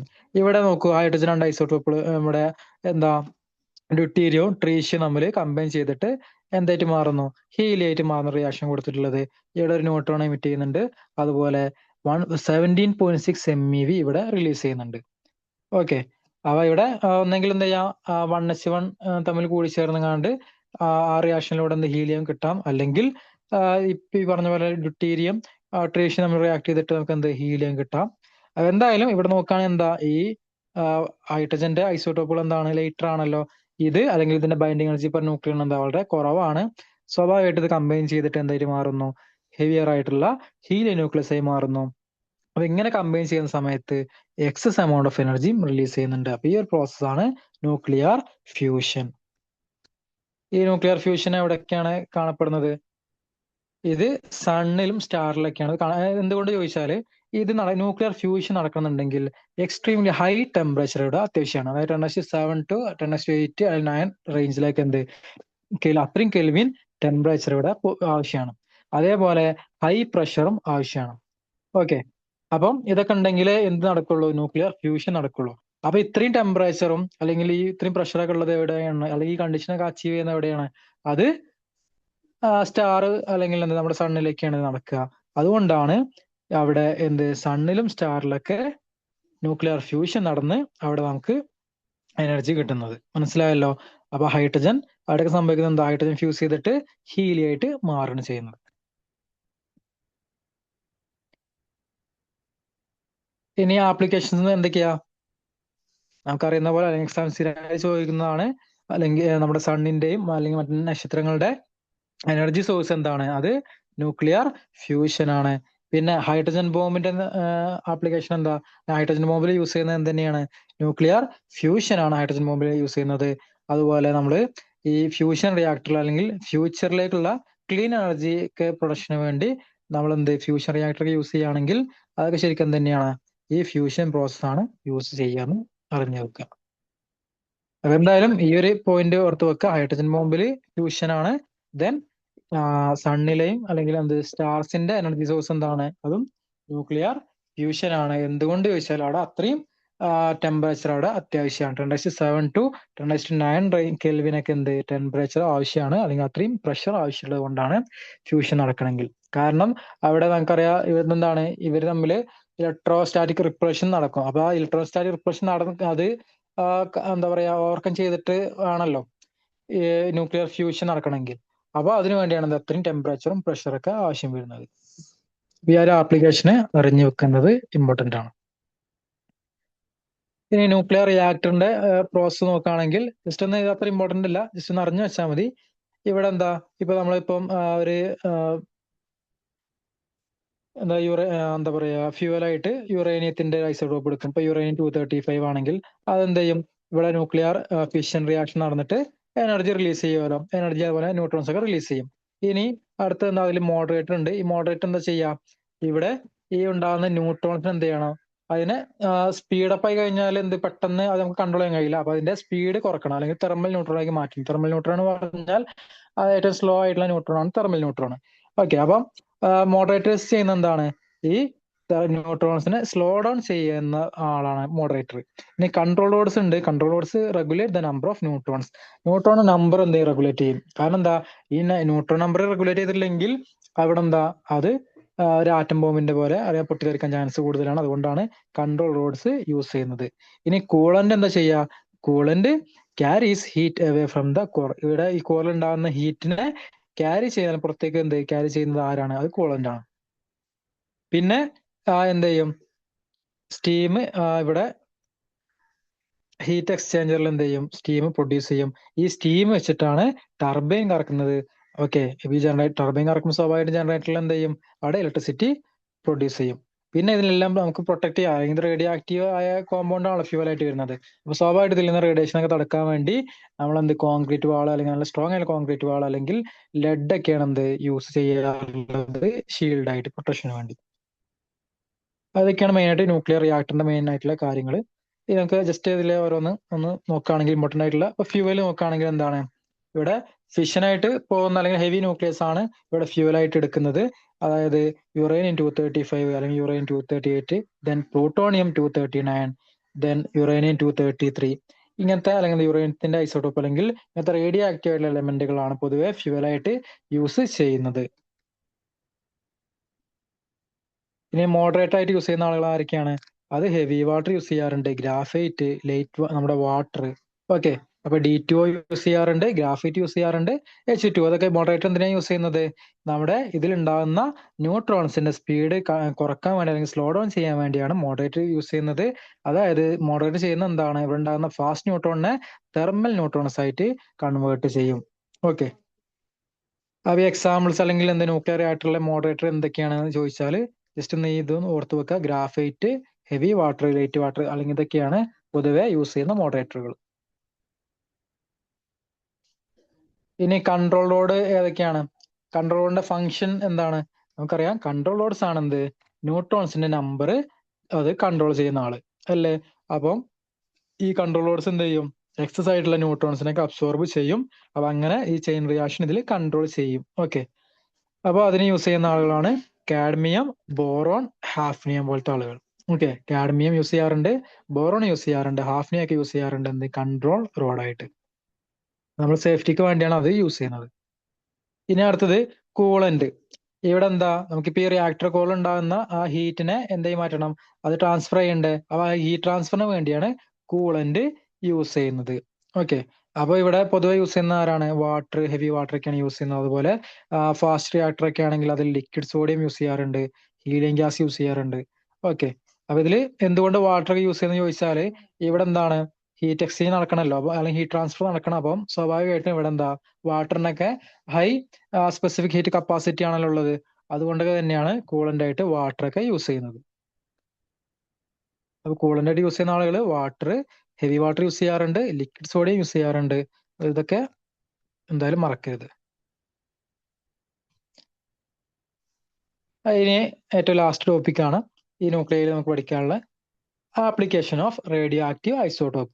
റേഡിയോ ആക്റ്റീവ് ഐസോട്ടോപ്പുകളുടെ ആപ്ലിക്കേഷൻ എന്തൊക്കെയാണ്? പൊതുവെ നമുക്കറിയുന്നതാണ് റേഡിയോ ആക്റ്റീവ് ഐസോട്ടോപ്പുകൾ ഏതൊക്കെ രംഗങ്ങൾ യൂസ് ചെയ്യാറുണ്ട്. മെഡിക്കൽ ആപ്ലിക്കേഷൻ നമുക്ക് യൂസ് ചെയ്യാറുണ്ട്. അതേപോലെ നമ്മൾ കാർബൺ ഡേറ്റിംഗ് പഠിക്കുന്നുണ്ട് ഇല്ലേ? ആർക്കിയോളജിയിൽ അത്രയും ഇമ്പോർട്ടന്റ് ആയിട്ടുള്ള ഒരു ഫീൽഡാണ് റേഡിയോ ആക്ടിവിറ്റി, റേഡിയോ ആക്റ്റീവ് ഐസോട്ടോപ്പുകൾ.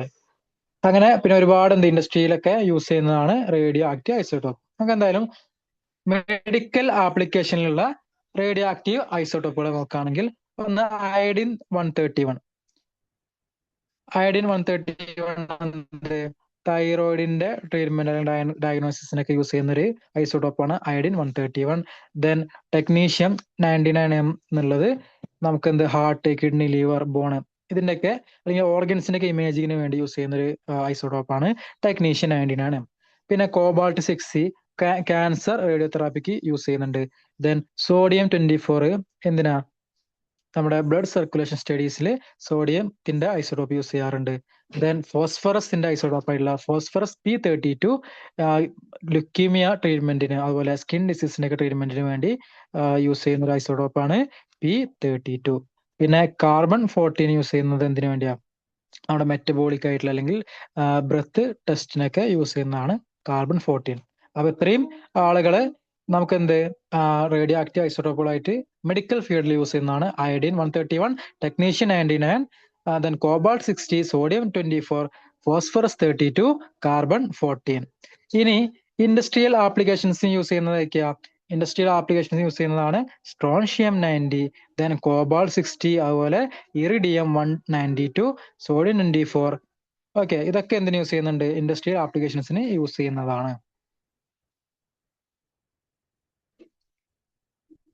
ഇനി അഗ്രികൾച്ചറൽ ആപ്ലിക്കേഷൻ ആണെങ്കിലോ അത് യൂസ് ചെയ്യുന്നത് ഏതൊക്കെ? കോബാൾട്ട് 60 യൂസ് ചെയ്യുന്നുണ്ട്, P32, കാർബൺ 14. ഇതൊക്കെ പിന്നെ അതൊക്കെ എന്തിനു യൂസ് ചെയ്യുന്നുണ്ട്? അഗ്രികൾച്ചറൽ ആപ്ലിക്കേഷന് യൂസ് ചെയ്യുന്നുണ്ട്. ജസ്റ്റ് നിങ്ങൾ വായിച്ചു വിട്ടാൽ മതി. പിന്നെ ആർക്കിയോളജിക്കൽ അല്ലെങ്കിൽ ജിയോളജിക്കൽ ആപ്ലിക്കേഷൻസ് ഇമ്പോർട്ടന്റ് ആയിട്ടുള്ളതാണ് കാർബൺ 14. നമ്മളിപ്പോൾ കാർബൺ ഡേറ്റിംഗ് പഠിക്കുന്നതാണ് അല്ലെ? കാർബൺ 14 ഒക്കെ വളരെ ഇമ്പോർട്ടന്റ് ആയിട്ടുള്ളതാണ് ആർക്കിയോളജി സർവേയിൽ. സോ ഏജ് ഡിറ്റർമിനേഷൻ ഫോസിലിന്റെ അല്ലെങ്കിൽ പണ്ടത്തെ ഇതിന്റെയൊക്കെ അല്ലെങ്കിൽ ബോണ് അല്ലെങ്കിൽ ആർക്കിയോളജിയിലെ സാധനങ്ങളുടെ ഏജ് കണ്ടുപിടിക്കാൻ വേണ്ടി നമ്മൾ കാർബൺ 14 യൂസ് ചെയ്യുന്നതാണ്. ഓക്കെ, അതുപോലെ യുറേനിയം 238, അതുപോലെ ലെഡ് 206 ഡേറ്റിംഗ്, ഇതൊക്കെ എന്തിനു വേണ്ടി യൂസ് ചെയ്യാറുണ്ട്? നമ്മളിപ്പോൾ റോക്കിന്റെ അല്ലെങ്കിൽ പാറയുടെ ഒക്കെ ഏജ് കാൽക്കുലേറ്റ് ചെയ്യാൻ വേണ്ടി യൂസ് ചെയ്യാറുണ്ട്. അതുപോലെ K40 ഡേറ്റിംഗ്. ഓക്കെ, അതായത് ജിയോളജിക്കൽ ടൈം സ്കെയിൽ സ്റ്റഡീസിന് വേണ്ടി പൊട്ടാസ്യത്തിന്റെ K40 ഐസോട്ടോപ്പ് യൂസ് ചെയ്യുന്നുണ്ട്.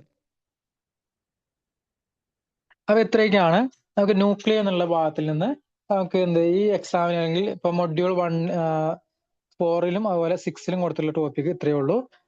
അപ്പൊ ഇതുവരെ പഠിച്ച കാര്യങ്ങൾ എന്തായാലും ഓർത്ത് വെക്കുക.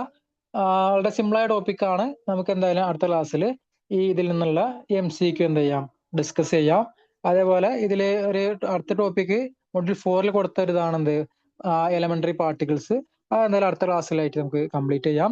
ഓക്കെ, അപ്പൊ ന്യൂക്ലിയർ എന്നുള്ളത് ഇത്രയേ ഉള്ളൂ. അതായത് ന്യൂക്ലിയർ സ്ട്രക്ചർ, അതുപോലെ mass defect, then binding energy, പിന്നെ N/P റേഷ്യോ, പിന്നെ ഗെയ്ഗർ നട്ടൽ ലോ, പിന്നെ റേഡിയോ ആക്ടിവിറ്റി, അതിന്റെ ഇക്വേഷൻസ്, ഹാഫ് ലൈഫും റേഡിയോ ആക്ടിവിറ്റി ഒക്കെ വെച്ചിട്ട് പ്രോബ്ലംസ് ആണ് എക്സാം സ്ഥിരമായിട്ട് വരാറുള്ളത്. പിന്നെ പിന്നെ ന്യൂക്ലിയർ ഫിഷൻ, ഫ്യൂഷൻ, പിന്നെ ബൈൻഡിങ് എനർജി പെർ ന്യൂക്ലിയർ അല്ലെങ്കിൽ അതിന്റെ ഗ്രാഫ്, പിന്നെ പിന്നെ ഐസോഡോപ്പ്, ഐസോബാർ, ആ കാര്യങ്ങളൊക്കെ എക്സാമിന് ചോദിച്ചതാണ്. അപ്പൊ എന്തായാലും ഇതുവരെ പറഞ്ഞ കാര്യങ്ങൾ എന്തായാലും നന്നായിട്ട് പഠിക്കുക. നമുക്ക് എന്തായാലും അടുത്ത ക്ലാസ്സിൽ ഈ ഭാഗത്തിൽ നിന്ന് ചോദിച്ച MCQ ഡിസ്കസ് ചെയ്യാം. ഓക്കെ, സോ ക്ലാസ് വൈൻഡപ്പ് ചെയ്യാണ്. Thank you so much.